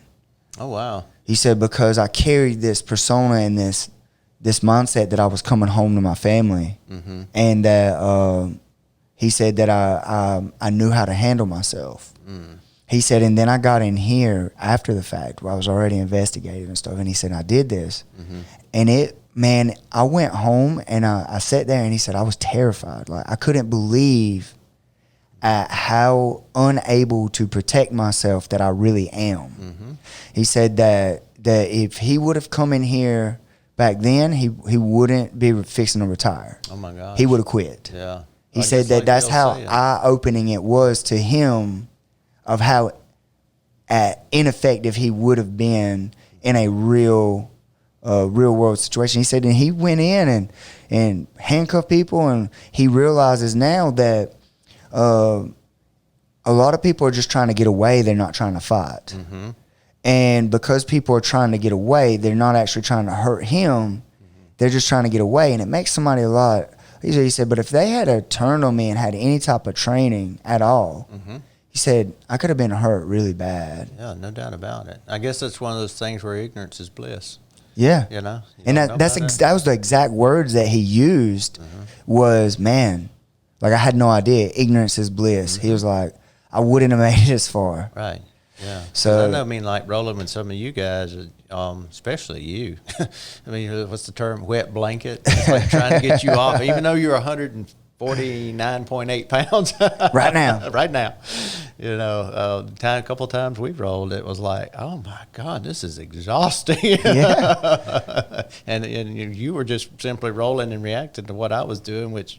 Not knowing anything, and I got to thinking, I was like, wow, man, one of these guys really get a hold of you with bad intent.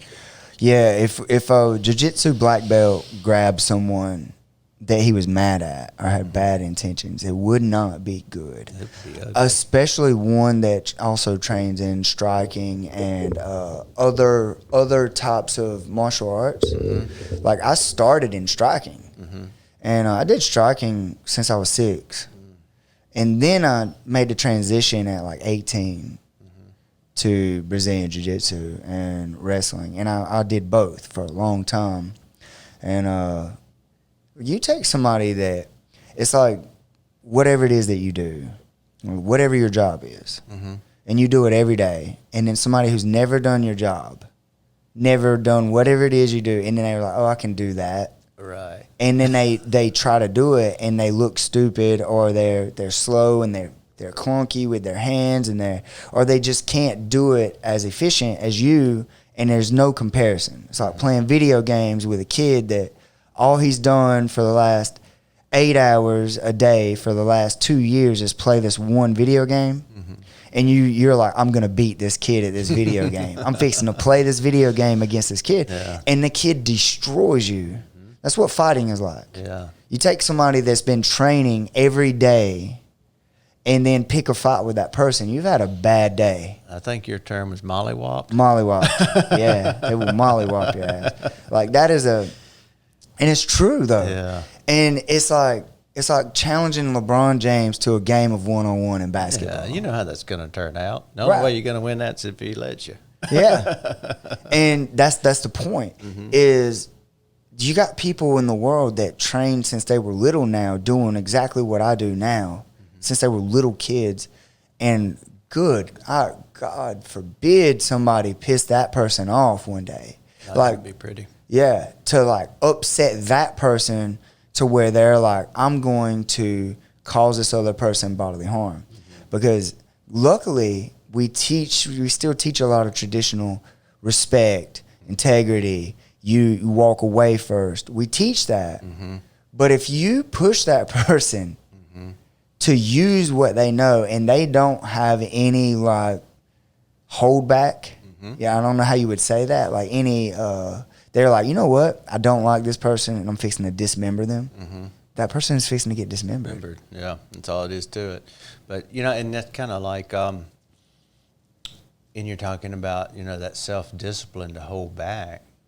That's one of the things that I have really noticed with people who are at a higher level of training. They're usually very patient people. Very, very tolerant people. And I don't know if it's because they understand the skill that they possess, you know, compared to an individual off the street or especially like us white belts, you know. And, yeah, I mean, they're just, you guys are like so patient and just whatever, just kind of, yeah. And then kind of like Taylor said, it's like the snake, you know, it kind of comes around real slow and then all of a sudden it's done, you know. But, yeah, they're in my experience, they're very patient people. But once you cross that line, then that's it. Yeah. You know, it's all bets are off then. Steven was talking about that the other day. Like, there's a lot of growth in that. Like, you feel like you got something to prove when you're a young man. And a lot of that derives from insecurities.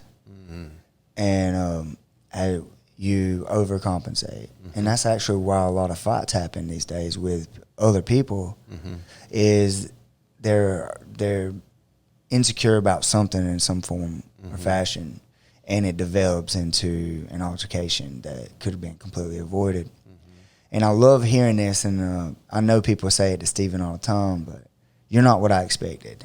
Or you're not nice. Like, I mean, you're super nice. I didn't expect that. And the people tell me that.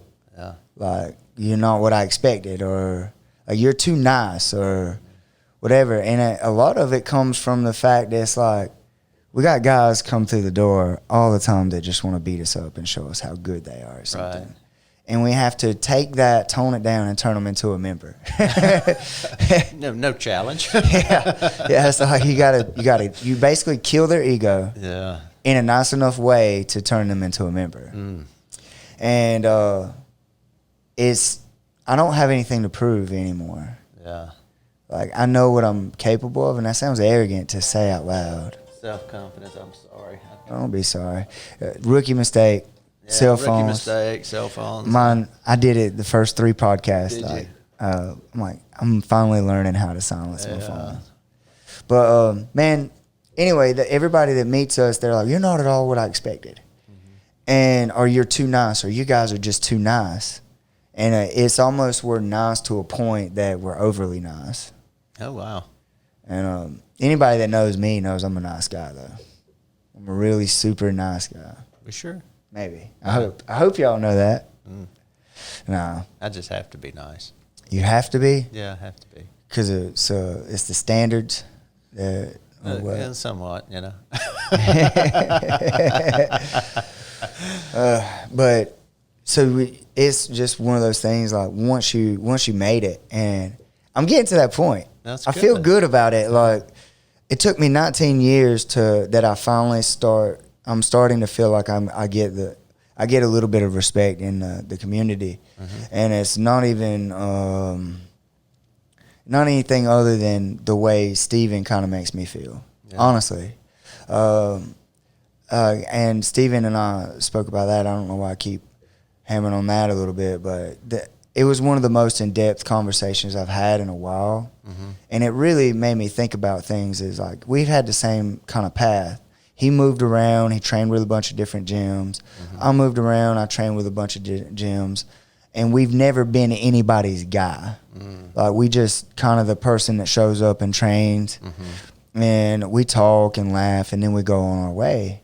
And no one ever just, like, made us feel like we belonged. And it's a hard road that way. Mm-hmm. Like, all of my guys in my gym, they're my guys. Like, Bam Bam, Zach, like, all these guys are my guys. You're my guy. Yeah, family. Yeah. And you know it. Mm-hmm. But, like, I never had that. And, like, my jiu-jitsu is I'm a mutt. Mm-hmm. My striking, I'm a mutt. I picked up stuff here and there, and I'm like, man, I really like this. And then I had to figure out how to incorporate it into my game. Mm-hmm. I wasn't sat down and taught, this is where you go, this is where you go, this is where you go. Yeah. I had to make it work for somebody that's 148 pounds, 140 pounds. Mm-hmm. I had to figure out how to get heavy. Like you could bench press a lot of weight. You could probably pick me up 10 times, you know, like if I was even weight or whatever. You could probably pick me up 10 times. Mm-hmm. And I could probably only pick you up once. Mm-hmm. You know? So how many times could I move you? Right. One time. You could move me 10. Mm-hmm. So I had to figure out how to make it work and how to do that. And now I have someone that has said, this is my guy. Oh, cool. This is, and it feels really good. Mm-hmm. And I feel not, I guess, validated. You belong. Yeah. I feel like all of my hard work is finally coming to a head, and I'm starting to get respect in the community in a way that I never have. People are listening. People are like, really. I have people that drive an hour and 40 minutes. They train at another school, and then they drive an hour and 40 minutes twice a week to come train at my school, even though they train at another school. Yeah, that's nice. You know, I think too, Jimmy, a lot of it has to do with, I can't speak to it, but I would say, in my experience, in anything we do, you have to put the time in. And so as you're putting that time in, you grow and you mature. And even your perspective changes as we grow and mature, you know. It does. And you're able to look back at some point in life, and you're able to see these things. Whereas, you know, if we were, you know, 25 or 30 years old, and oh yeah, you are. See, I'm old now. I can say that. I gave him a puzzling look. Like, wait, we are. We are. No, well, I am. You are. But, you know, as you grow and you mature and you experience things in life, then you develop that capacity to be able to look back on things and say, you know what? Yeah, I can see now where it was. I wasn't ready for it at that point in time in life. Or, you know, yeah, I could have done this differently, and this would have affected or impacted my growth and maturity in maybe a different way.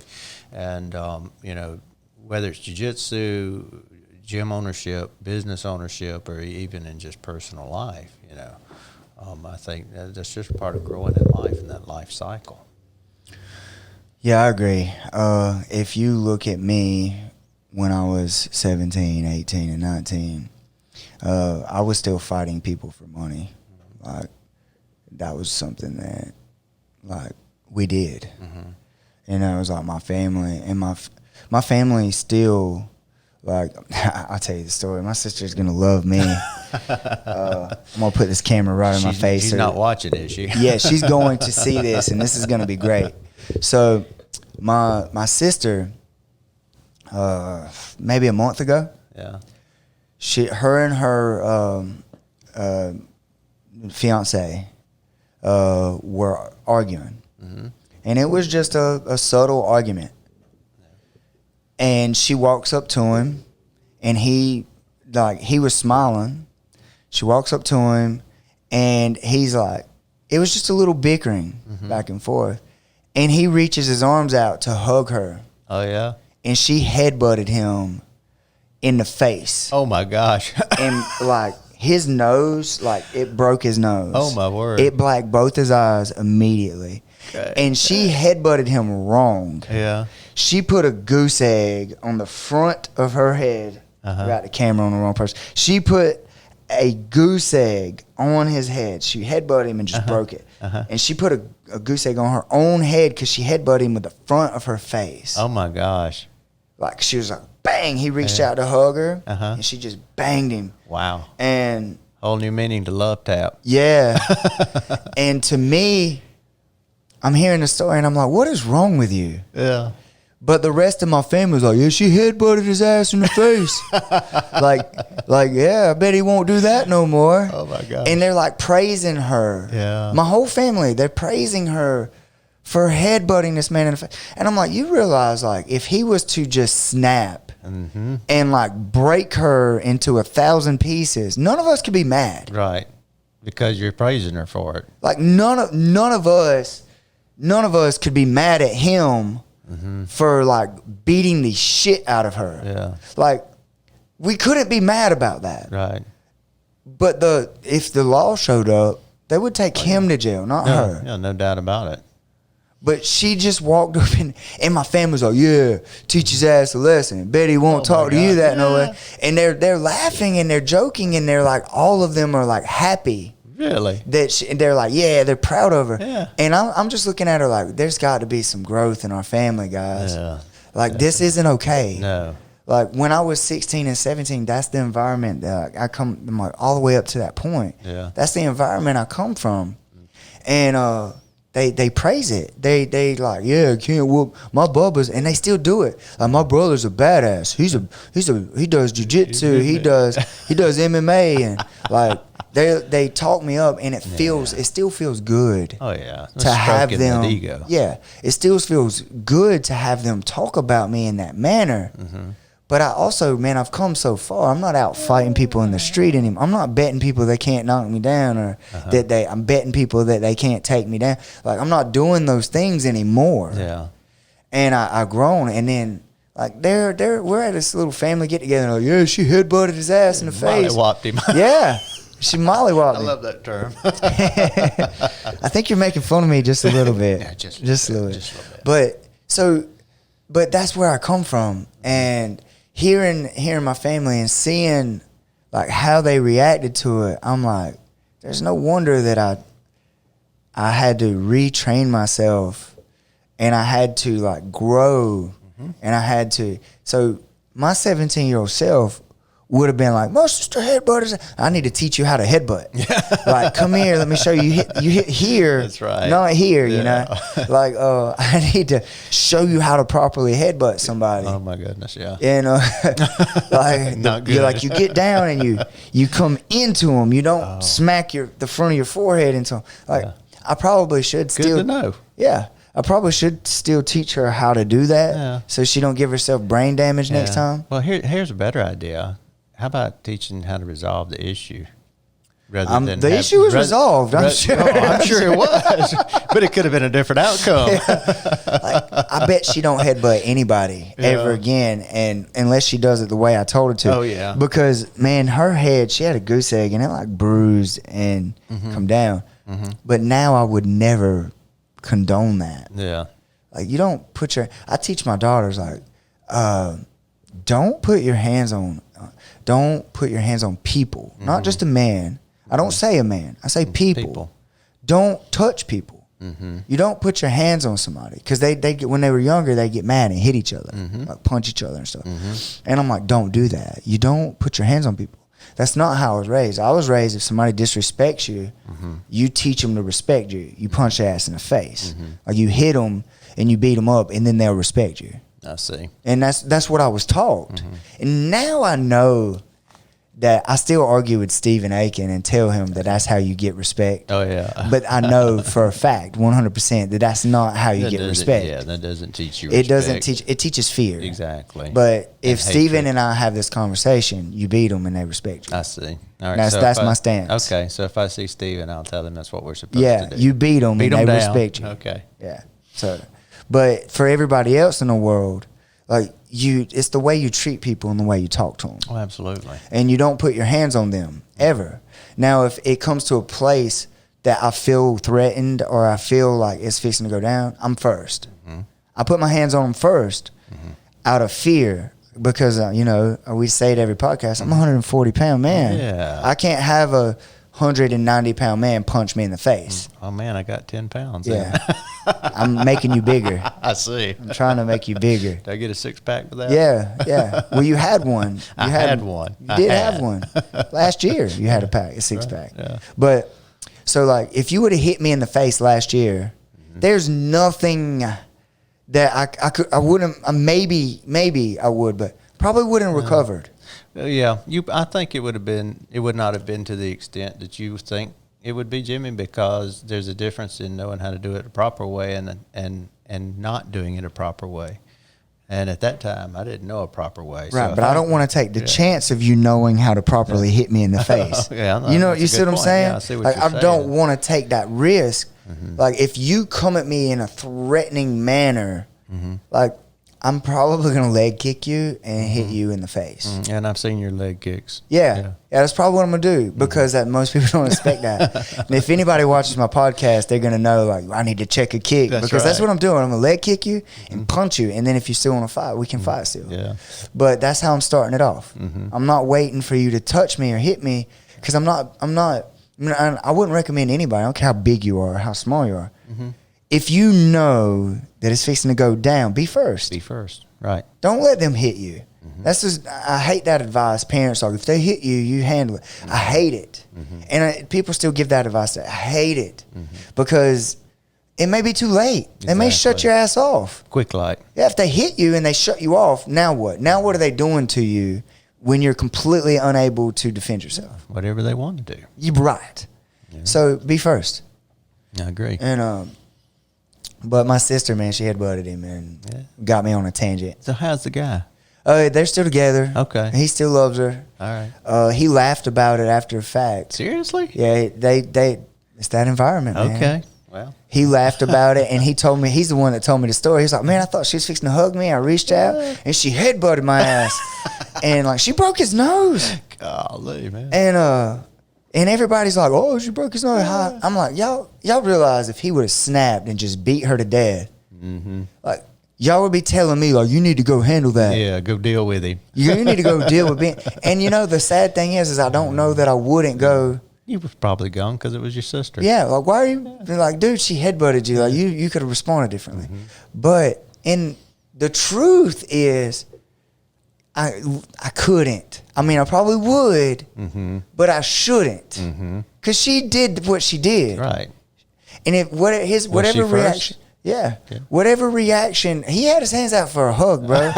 Like, she was first. Definitely. She was definitely first.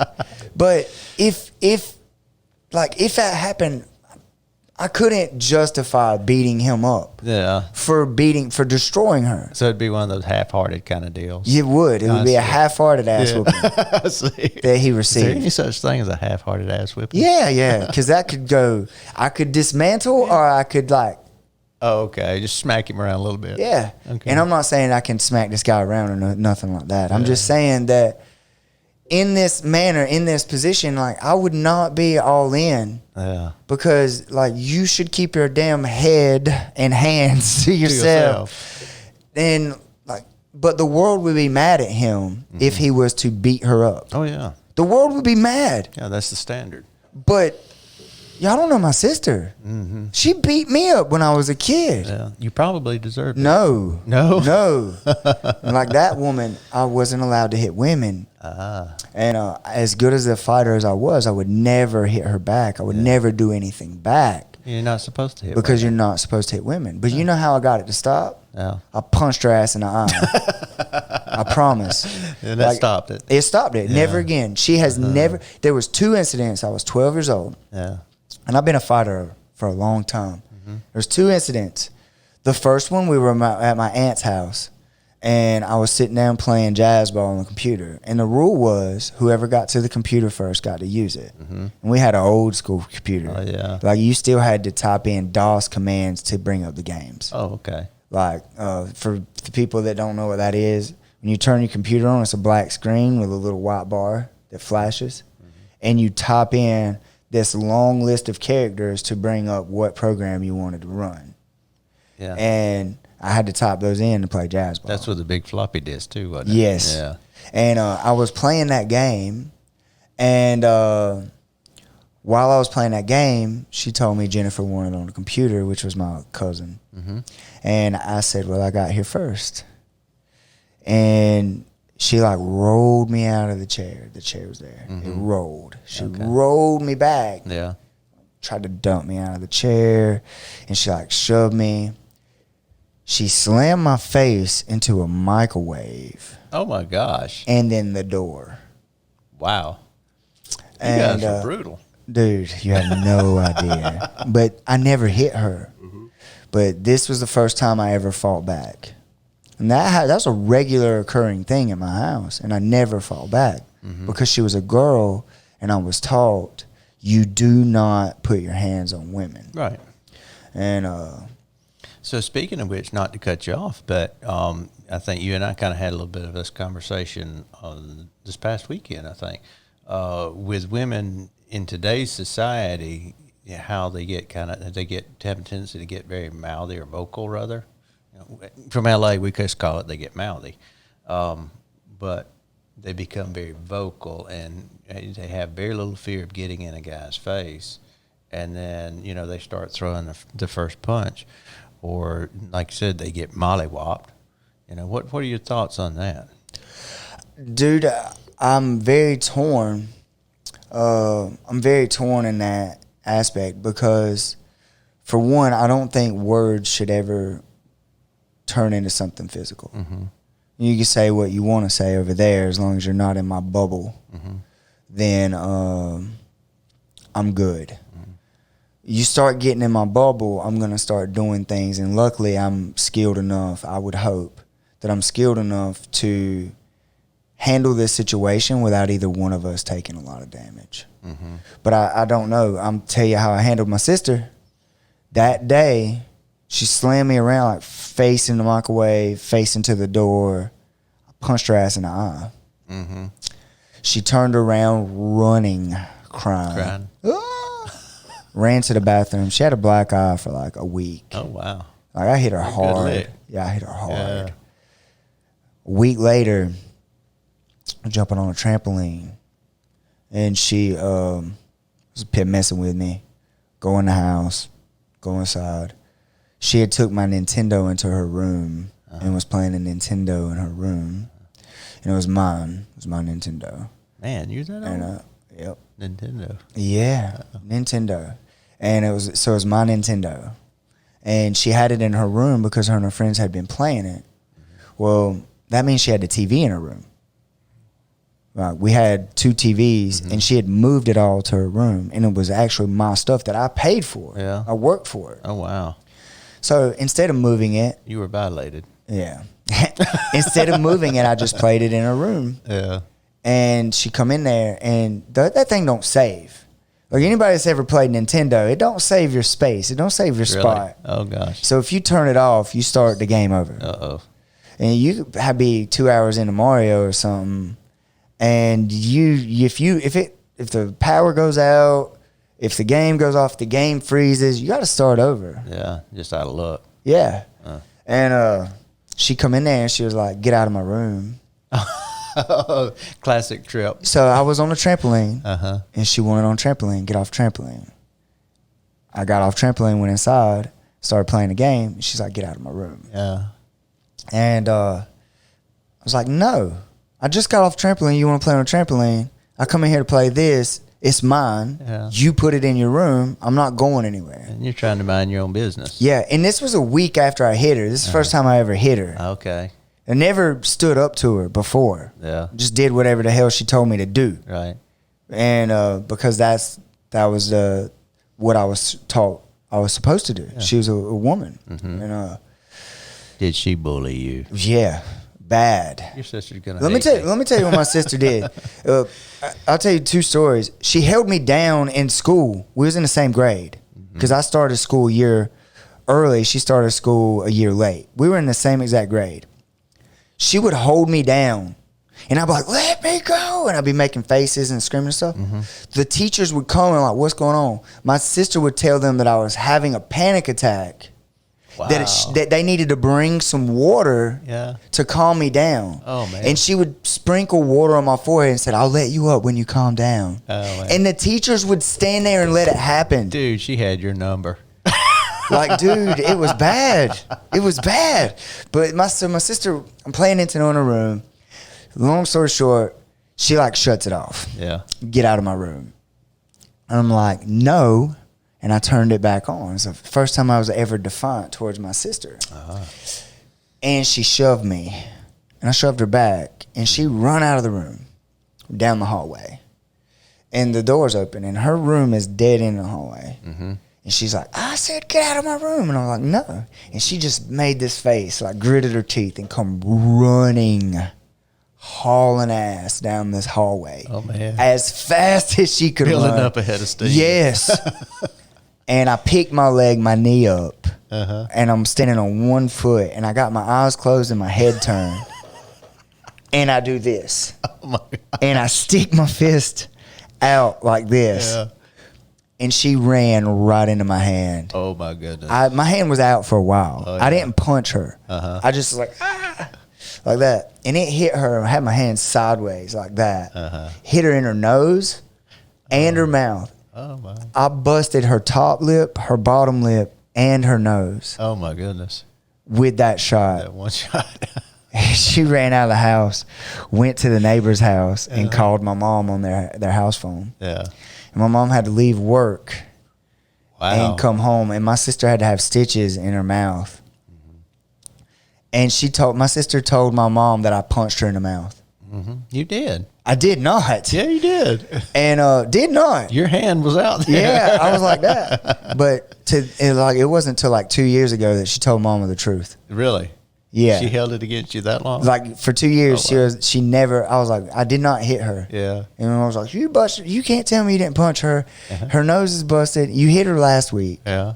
So I did punch her last week, and I told her I punched her. I last see a week. history developing. Yeah, and so the next time that happened, there was no convincing my mother the truth that I had my eyes closed and I was like just trying to stop her, and but to this day, my sister has never said a cross word or tried to bully me or tried to do any of the stuff that she used to do to me. Until she sees this podcast. Oh, yeah. Yeah. But, like, I dealt with her doing that, bullying me and stuff from a young, and she's the only person that could get away with it. Yeah. That I wouldn't try to dismantle. That's because she's your sister. Yeah, and she was a woman, too. She's a woman, too, yeah. So, yeah, but I've seen women, I've witnessed women like being all in guys' face, yelling.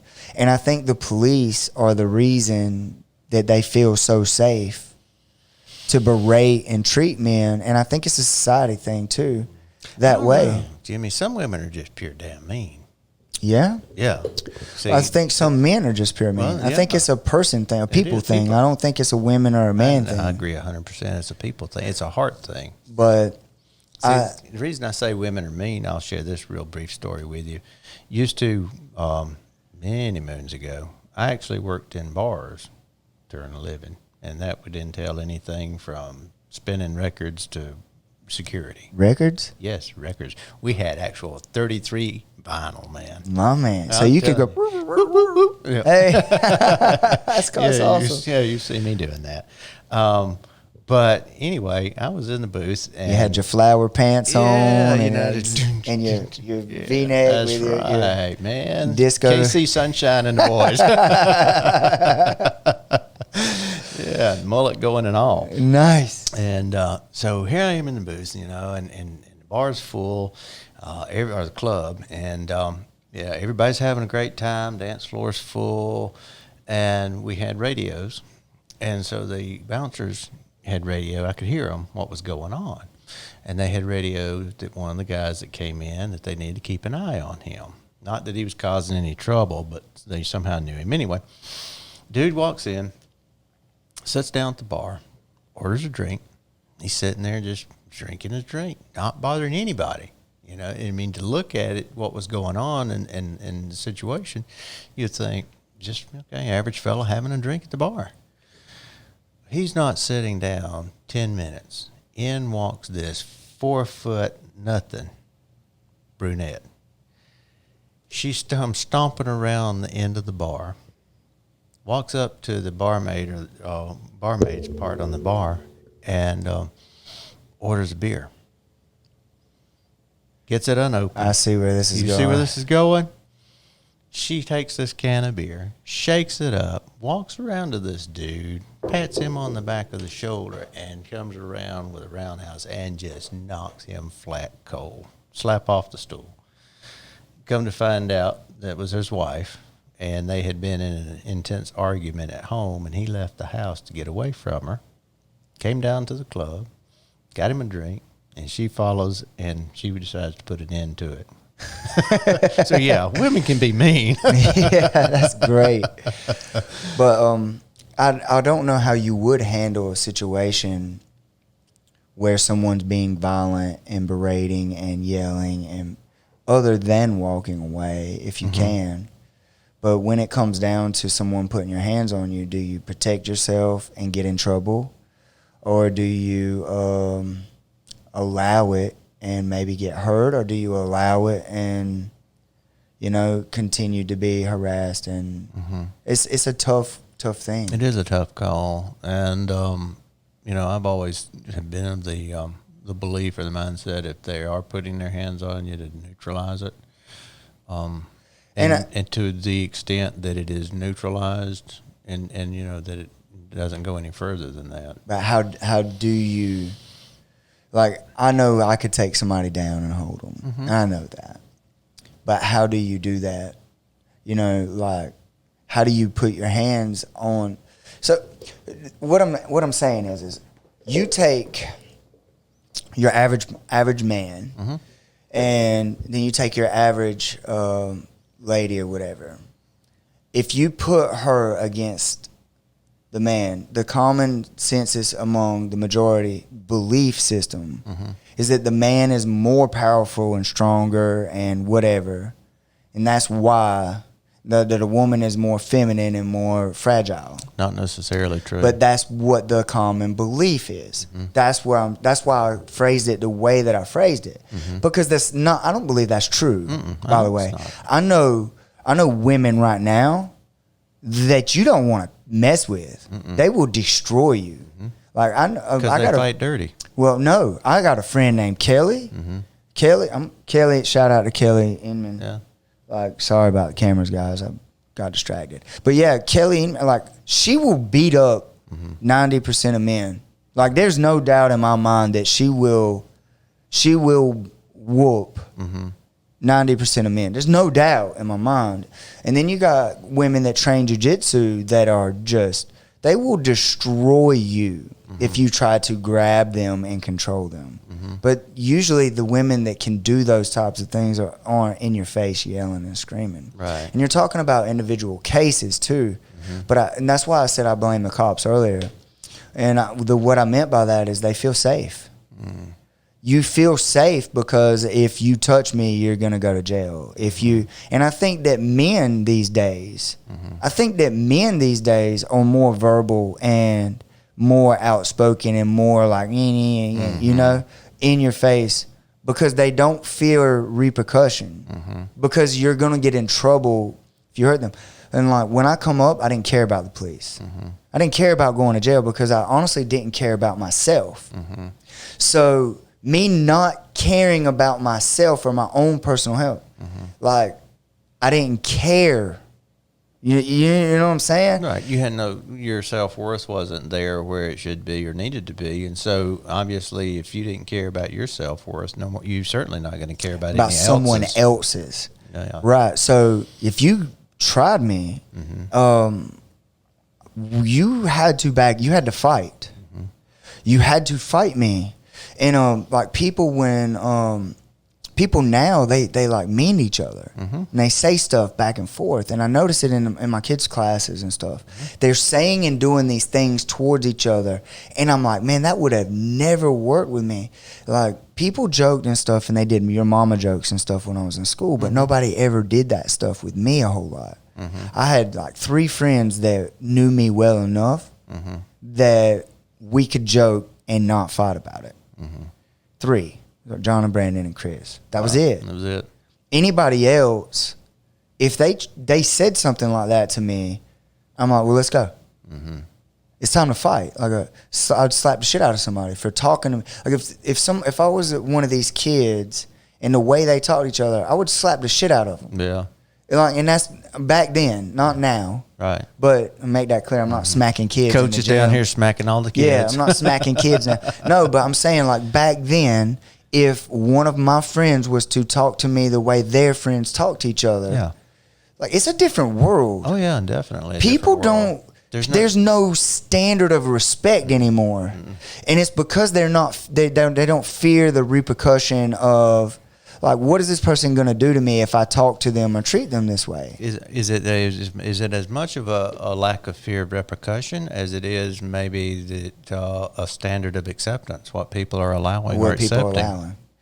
That's one of the principal rules of life is people will treat you the way that you allow. Exactly. And I would never allow someone to talk to me or treat me the way that people in this day and age with the social media and stuff are talking to one another. And, like, I'm more laid back now than ever. I don't let words bother me. I don't fight over words. And I never really have. As long as you're not in my bubble, you can sit over there and say whatever the hell you want to say. How far does your bubble extend? As far as my foot will reach. Okay. I say foot because it's a little bit longer than my hand. See. That's good to know. The moment that I feel unsafe, and that's 21 feet unless there's a table. 21 feet? Yeah. 21 feet's a good distance. Yeah, unless there's a table. Because I got a good time at 21 feet. Yeah. So 21 feet is my distance. Okay. But if there's a table, then then we're good. Like this, it would take you a lot longer to get to me right now. So you got a good distance. You can yell at me and say whatever you want. Okay. But if you're over here on this side of the table, my bubble's a little bigger. I see. Your tolerance level goes down. Yeah. I got you. And I think that's being aware of your surroundings and training. You have to be. But, dude, I just don't understand how people can allow the behavior that's being allowed to have this day and age. Because when I was a boy, but people would smack the shit out of you for talking that way. Yeah, things were definitely different back then than what they are now. And there's no doubt about it. So I think that, and that's why I said I blame the police, because, like, they're going to show up and they're going to take the guy most of the time. They're going to take him to jail. If it's between a lady and a man, the guy's going to jail. Yeah. And that's 100%. Yeah, well, here in Georgia, I have witnessed this over a dozen times where the woman is the aggressor. I've personally witnessed where the woman is the aggressor. The guy does what he needs to do to de-escalate, to calm shit down so he's not getting slapped up in the face and stuff. Still goes to jail. And he's the one that goes to jail. And I've witnessed that more than a dozen times. Yeah, I think you're onto something, but I disagree with part of what you're saying. I don't think it's the result of police action. It was why the way the women act the way that they act. I'm not saying women. I'm saying men, people in women, general. People in general. I'm not attacking women. Right. I think it has more to do with society and as a whole, as what they have come to, what agendas they have pushed. In other words, activists and what things have been raised. Because even, law enforcement has been around as far as I know and can remember. I don't have an exact date when it began. But one thing I have seen and noticed is that there are a lot more media coverage, whether it be like Twitter or Facebook, Instagram, what have you. Before that, it was CBS, NBC, Fox News, and so forth on the television. But media coverage of these cases, say, for example, where a woman was killed by her husband, And now all of a sudden that's national headline, and now you have attorneys and you have tagging onto this and lawsuits, or you have these activist groups that are pushing these agendas.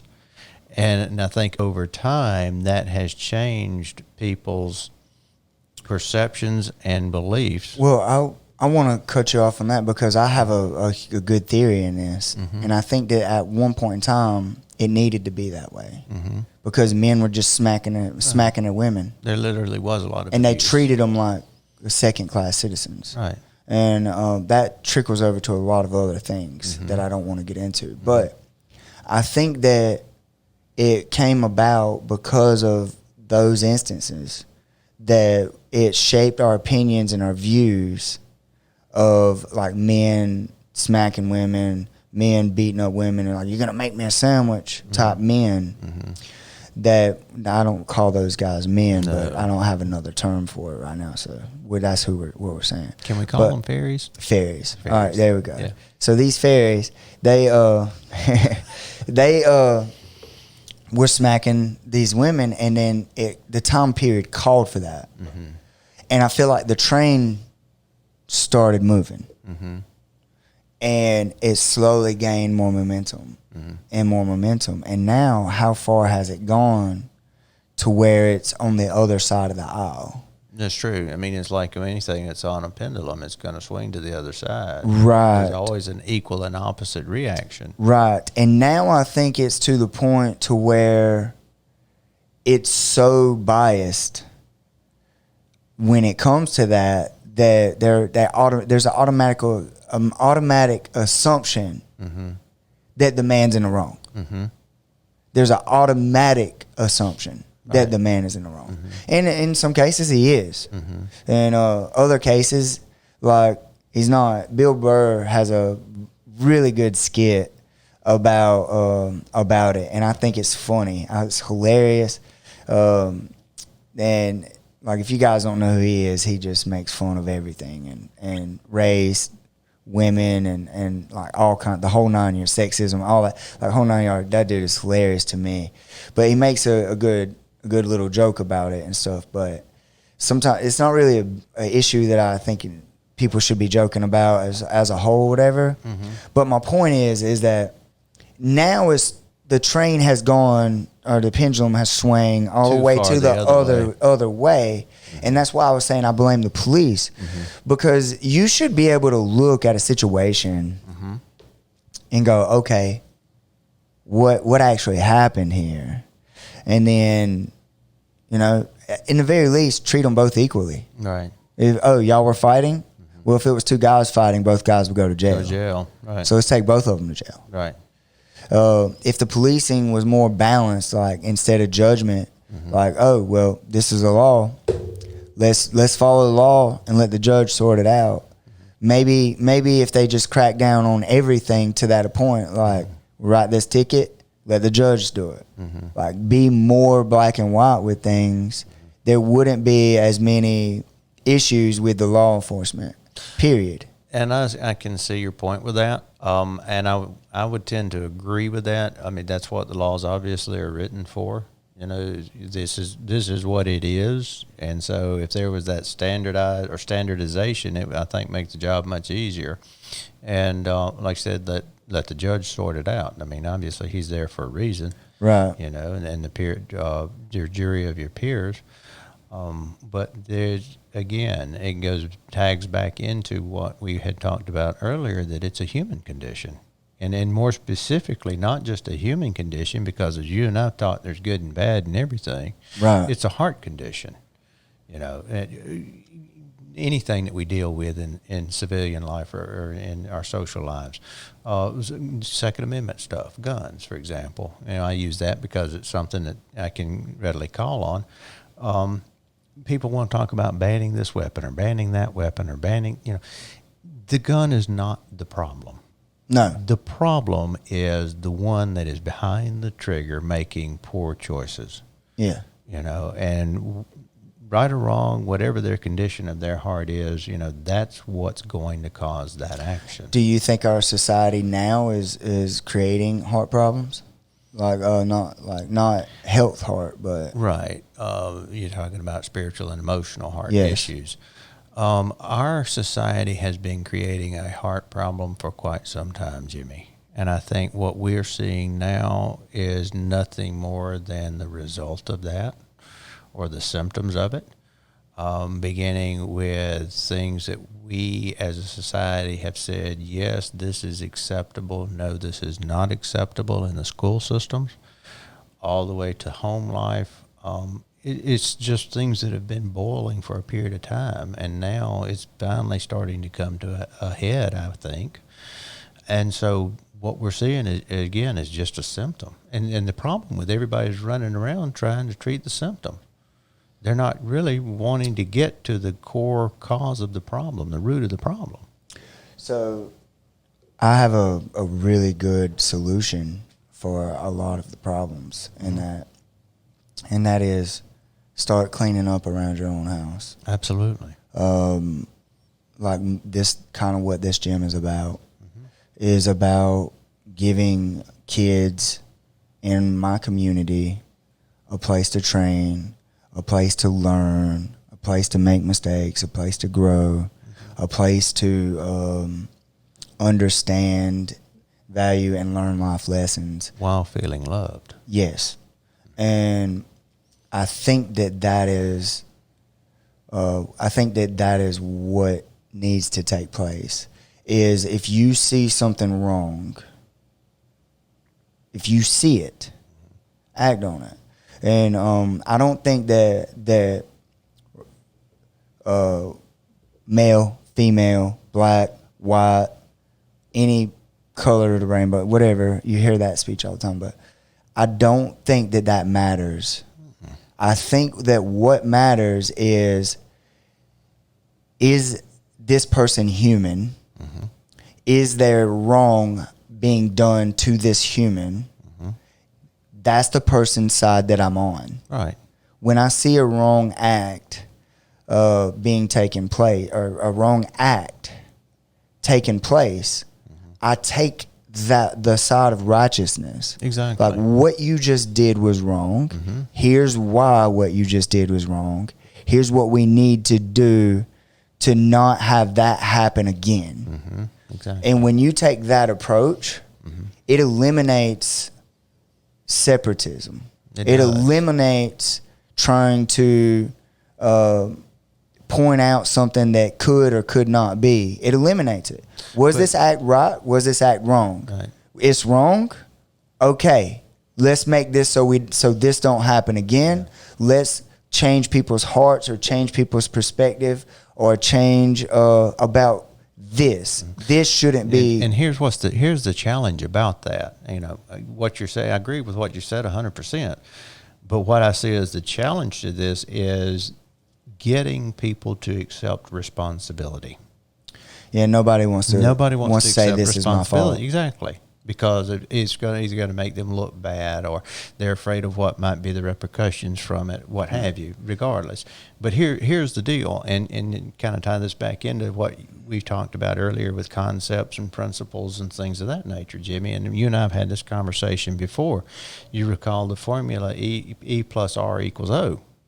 The event plus the response equals the outcome. And so, you know, it's just like I'm having a bad day or a bad golf game, and I blame the golf clubs, I blame the lack of rain, and the greens are dry, or I blame the golf cart because the battery went dead and I had to walk back to the clubhouse. You can blame all of these other external factors or all these other external things, but you still, if you do not accept responsibility for where you are, and that's accepting 100% responsibility for where you are, what you do, or what you do not do, things are not going to change. So I read a book. I just let you talk the whole time while I was sitting there nodding on the wrong camera.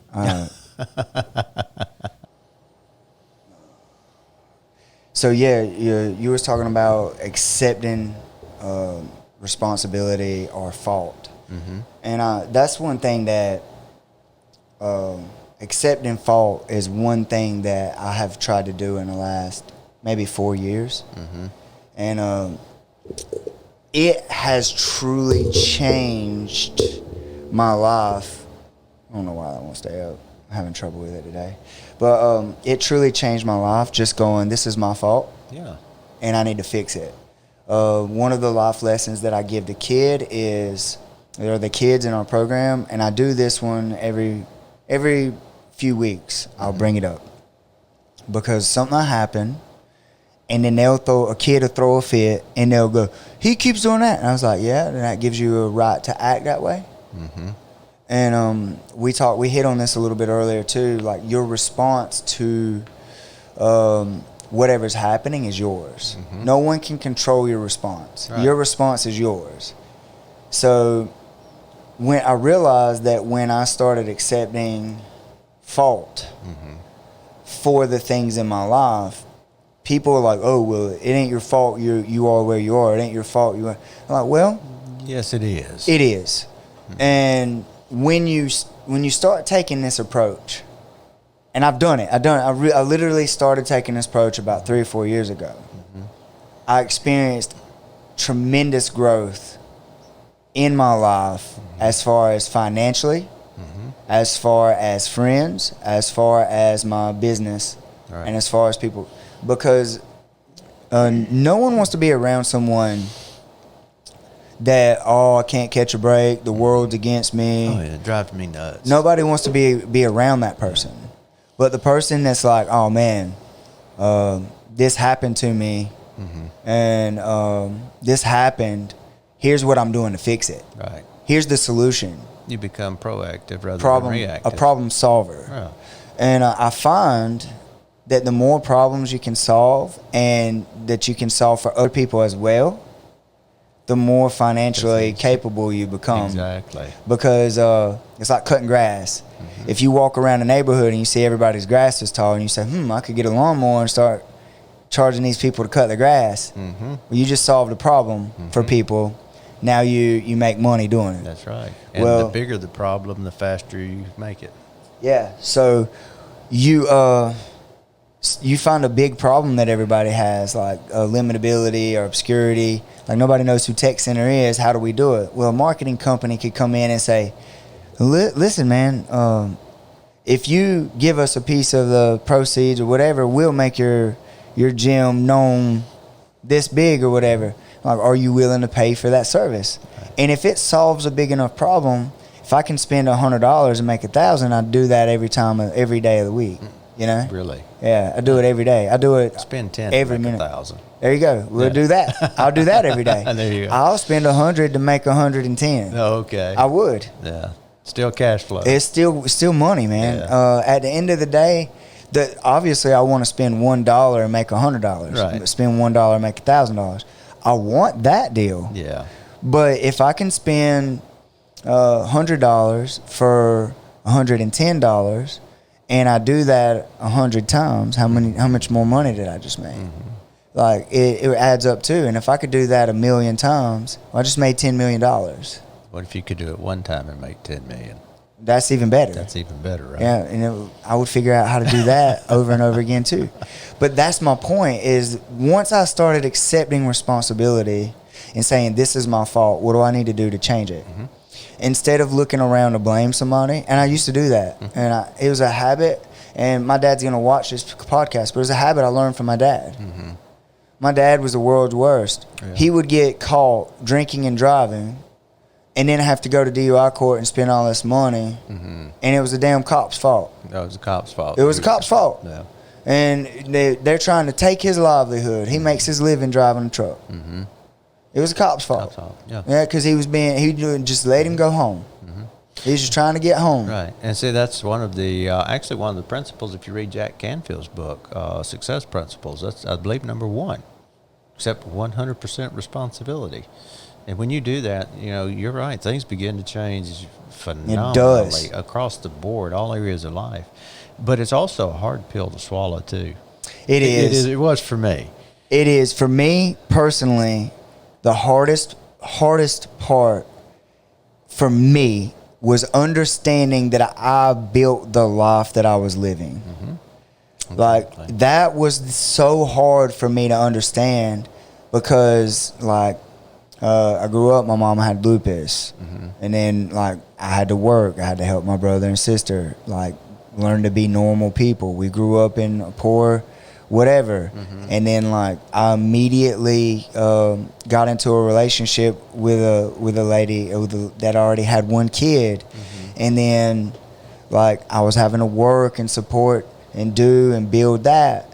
And me sitting down and realizing that I built that life. That was the mindset you had at that time. But that I had to sit down and say, I built this life. And now that's my biggest lessons to kids today is like, guys, how you're allowing people to treat you right now is you're teaching them how to treat you. And you're doing it. Like, when you're keeping these people in your life. You're keeping these people that you're calling your friends in your life. You're surrounding yourself around people that have your same ideals right now, and you're not expanding. You have to accept that you are building your life. And the first thing that, when I realized that, I said, man, this is my fault. I'm not where I want to be because I didn't prioritize the things I needed to prioritize to reach goals to be where I wanted to be. And that was a hard reality when it hit, wasn't it? Man, it sucked. Yeah, it's terrible. And but when I started doing that, even now when I get upset, I'll be mad and I want to blame people. Yeah. And then I'll go, this is my fault. What could I have done different? I should have paid attention to this. I should have paid attention to what was going on here better. Right. And doing so, it puts the blame on me. So now it's a problem that I need to be at better managing, better leading, a better leader, better at whatever. And it puts it on my shoulders to fix. And once I do that and I relieved everybody else of all their responsibilities and I put it on my own shoulders, Where it belongs. It makes the growth or whatever, the next steps, it makes them easier to follow and easier to do, easier to find the problem, fix it, so that we're not holding up. Because if I say, well, yeah, we keep getting off subject because you keep changing topics or whatever, then, well, it's my job to guide us back. And if I want to rant on this side or whatever, then that's because of me. I'm the one that should be guiding the conversation, which in this case is open mic. We're talking about everything, and I'm not guiding it one way or the other. But that's my point, is that if the podcast was going in a direction that I don't like, that's my fault. Right. And it's my job to identify that and fix it. I'm rambling about this a little bit, but that's when I experienced the most growth in my entire life. That's why I'm rambling on it for everybody in the world out there, because I experienced the most growth when I realized it was a problem in how I was looking at the world. Right. And that goes back to cleaning up around your own house. And that goes around to being a good leader for your family and for the people that you have an impact on. TECT Center is a village, and I am at the head of TECT. Right. And it's my responsibility to guide my community and help my community understand how to be better people and understand how to grow and how to be better, productive members of their community and their society and how to treat one another. It's my job as the head. So you have to not only accept responsibility for yourself and your actions, but you have to accept responsibility for your entire staff and their actions or lack thereof. Right. Right. And I know you have to do that at your business as well. So. But anyway, we done went on tangents about law enforcement, concealed carry, jiu-jitsu, the principles of life, about owning responsibility, saying it's your fault, principle of life, several principles of life actually. Man, we talked about firearms training, jiu-jitsu, principles of life. What else we talk about? We covered a pretty broad gamut today. Man, I love it. Now, and I could talk to you for hours. Yeah. I know we got things to do today, so we're gonna get out of here. The one thing that I will say is, if you didn't want someone doing this to you, don't do it to someone else. Treat people as you would want to be treated. Golden rule. If you see wrong, if you see something wrong, take the side of the person that's wronged. Help correct it, make it right. That doesn't mean necessarily taking action and being all outspoken. It means saying, hey, we're on your side. We see what's going on. Regardless of the sides, regardless of sex, regardless of skin color. How about let's just be objective and look at the facts for what they are? Yeah, that.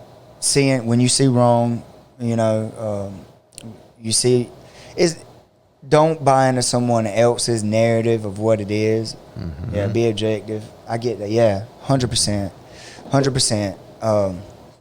I really want to hammer that home in there is like, if I seen a dude being assaulting anyone, a woman, a man, someone else, and I'm going to step up and get that person from assaulting or from hurting the other person, regardless of the side, who is right and wrong. Right. I'm gonna step up and do that. Same thing with women. If I see a woman assaulting a man or whatever, I'm gonna step up and say, hey, let's chill out, because wrong is wrong. Exactly. And if you look at it as a heart situation, as when you see wrong, call it wrong, point it out, all across the board, whether it's in law enforcement, whether it's in anything, like whatever it is, call it out. Just say, hey, that's wrong. Right. You don't have to be aggressive with it. Just say, hey, we see you, we hear you, we know, like, that was wrong. Here's what we're gonna do to try to fix the future. Right. And Integrity. yeah. When you do that, and you do it around your own home and around your own village or around your own town, you start changing other people that aren't verbal, people that aren't outspoken. You start changing them, and those subtle changements will change the future. And you know what's interesting about all of our conversation, like I said, we've rambled or gone down rabbit holes, talked about a lot, but really when you boil it all down and to what it is, the very essence, that's what we've been discussing, is the essence of a true leader. Calling it right for right, wrong for wrong, being objective, having that character and that integrity, and doing the right thing when nobody's looking, or even when they are looking. You know, regardless of what the situation is, male, female, you know, white, black, yellow, purple, doesn't matter. But being a leader, and yes, you have to be a leader of your own self first before you can lead others. And, you know, I think that's where you talk about where we are as a country right now, and, you know, are we fostering a heart condition? And no, it's just people haven't been accepting and responsibility and stepping up and taking responsibility for themselves and leading themselves in a positive way. And until they do that, they're certainly not going to be able to lead anybody else. I agree 100% with what you're saying. And I think that a lot of our leaders, and I put that in quotes, I think a lot of our leaders are not doing a good job of speaking for the majority. I think that a lot of leaders are not speaking for the majority, because I think there's more common ground than there is uncommon. I think that common ground don't get headlines. Common ground don't get the wow effect. Exactly. Common ground don't get Common ground don't headlines. Make money. Right. It don't get clicks. It don't get advertising dollars. It don't create that, you know, that excitement or that feeling inside you to make someone want to click on your video or to hear you speak, because a lot of times people are clicking it to disagree. Exactly. They want to say, what do I disagree with him about? Or what do I agree with him about? And when you get that click, there's a view. And when you get that view, their advertising just got paid. And when people starts realizing like CNN, Fox, and all these news channels are just about ratings and just about getting clicks and getting their partners money, ad partners and partners money, they'll stop listening to all of that crap and start being objective and saying, what have I experienced personally? What do I actually see around me? And when they start doing that, I think eventually people are gonna start unplugging a little bit more. I think it's gonna happen. They're gonna say, man, I'm just sick of all the drama and all the this, and they're gonna unplug. That's what I've done. I haven't watched the news. I haven't watched the news in probably 2 years. And the only thing I subscribe to right now is science. That's the only thing I subscribe to. Jiu-jitsu stuff, MMA stuff, and science. Yeah. I do not subscribe to any of that other mess because it would, from my personal experience, it would draw a feeling out of me and make me want to debate. And I agree with that. I mean, I haven't watched news for quite some time as well, and general television, I don't watch very much of it, if any. But I mean, I'm taking it even one step further, and where I'm trying to really take back or really cut like Facebook. Dude, I don't even scroll. Yeah. Like I got to where I have a few people that I actually follow, and I will post my stuff and like go live and do those things. I will post those things and I will interact with a few people, and then I'm done. Because I would waste a whole day scrolling. Oh, yeah. And then I have a bad habit of going to the comments, which is stupid. Get you in trouble. Yeah. You go to the comments and then you start seeing these things. And like I said, I troll people. Yeah. So you would see 3 or 4 comments of me going against, I'd be for one person and against another one, but then I'm against that person, which is the same thing the other person was for. Right. And people are like, what do you stand for? Yeah. And I'm like, honestly, I think you're both right. Yeah. Or I think you're both wrong in a way, but I think you're both right. And I think that if you guys stop yelling at one another, if you would stop trying to listen to respond and listen to receive. Exactly. You would realize that you guys probably have a lot more in common than you do, than you're fighting and arguing about. Yeah. And once you realize that, like, he don't completely disagree, then it becomes a conversation. And once it becomes a conversation, then shit gets moving. Exactly. And it changes for the better. Then it goes back to what we started out with. Emotion and reason can't occupy the same space because they're all emotional. Choose my side. Choose my side. Choose my side. And the cool thing about what I do with my friends, and most of my friends realize this now. Yeah. But in the beginning, it's fun. But what most of my friends realize is like, I do have a core set that I will not bend or budge on. Yeah. But everything else is up for grabs. The rest of it's their game. Like if you tell me who your favorite fighter is, I'm going to give you 30 billion reasons why he sucks. I know, right? But if you tell me who, that's why it's George. Yeah. Georgia Bulldog. Alabama. Yeah. He's an Alabama fan. Yep. See.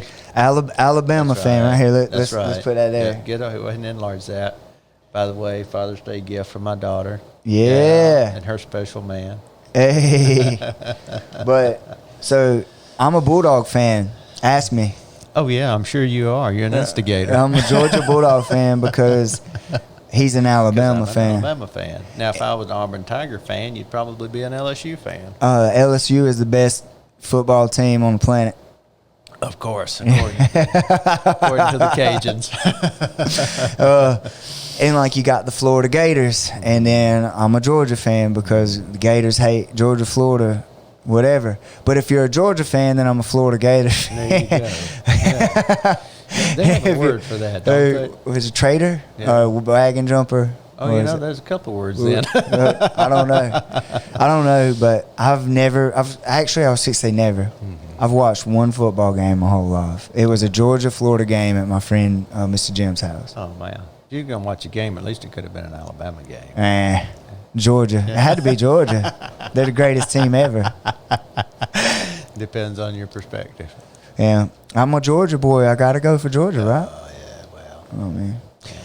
Damned old Alabama. I know, That's right? why they're going to lose this year. Over and over again. Over and over. Well, if And- we do, that'd be the first time in history. They're going to lose so bad this year, they're going to change their name. What's they going to change that I name don't to? know, but they're going to make them change their name. They say, you can't even claim Alabama no more.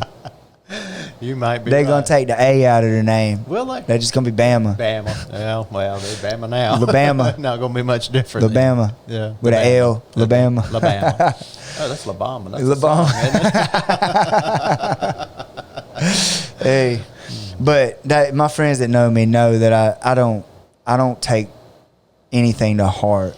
I just argue devil's advocate most of the time. Yeah, yeah. I mean, you know, life's too short to take all this junk seriously. You know, some people are wound way too tight. Oh, yeah. Tighter than a watch spring. But man, I enjoyed it so much. Thank you so much. I'm definitely gonna have you on again.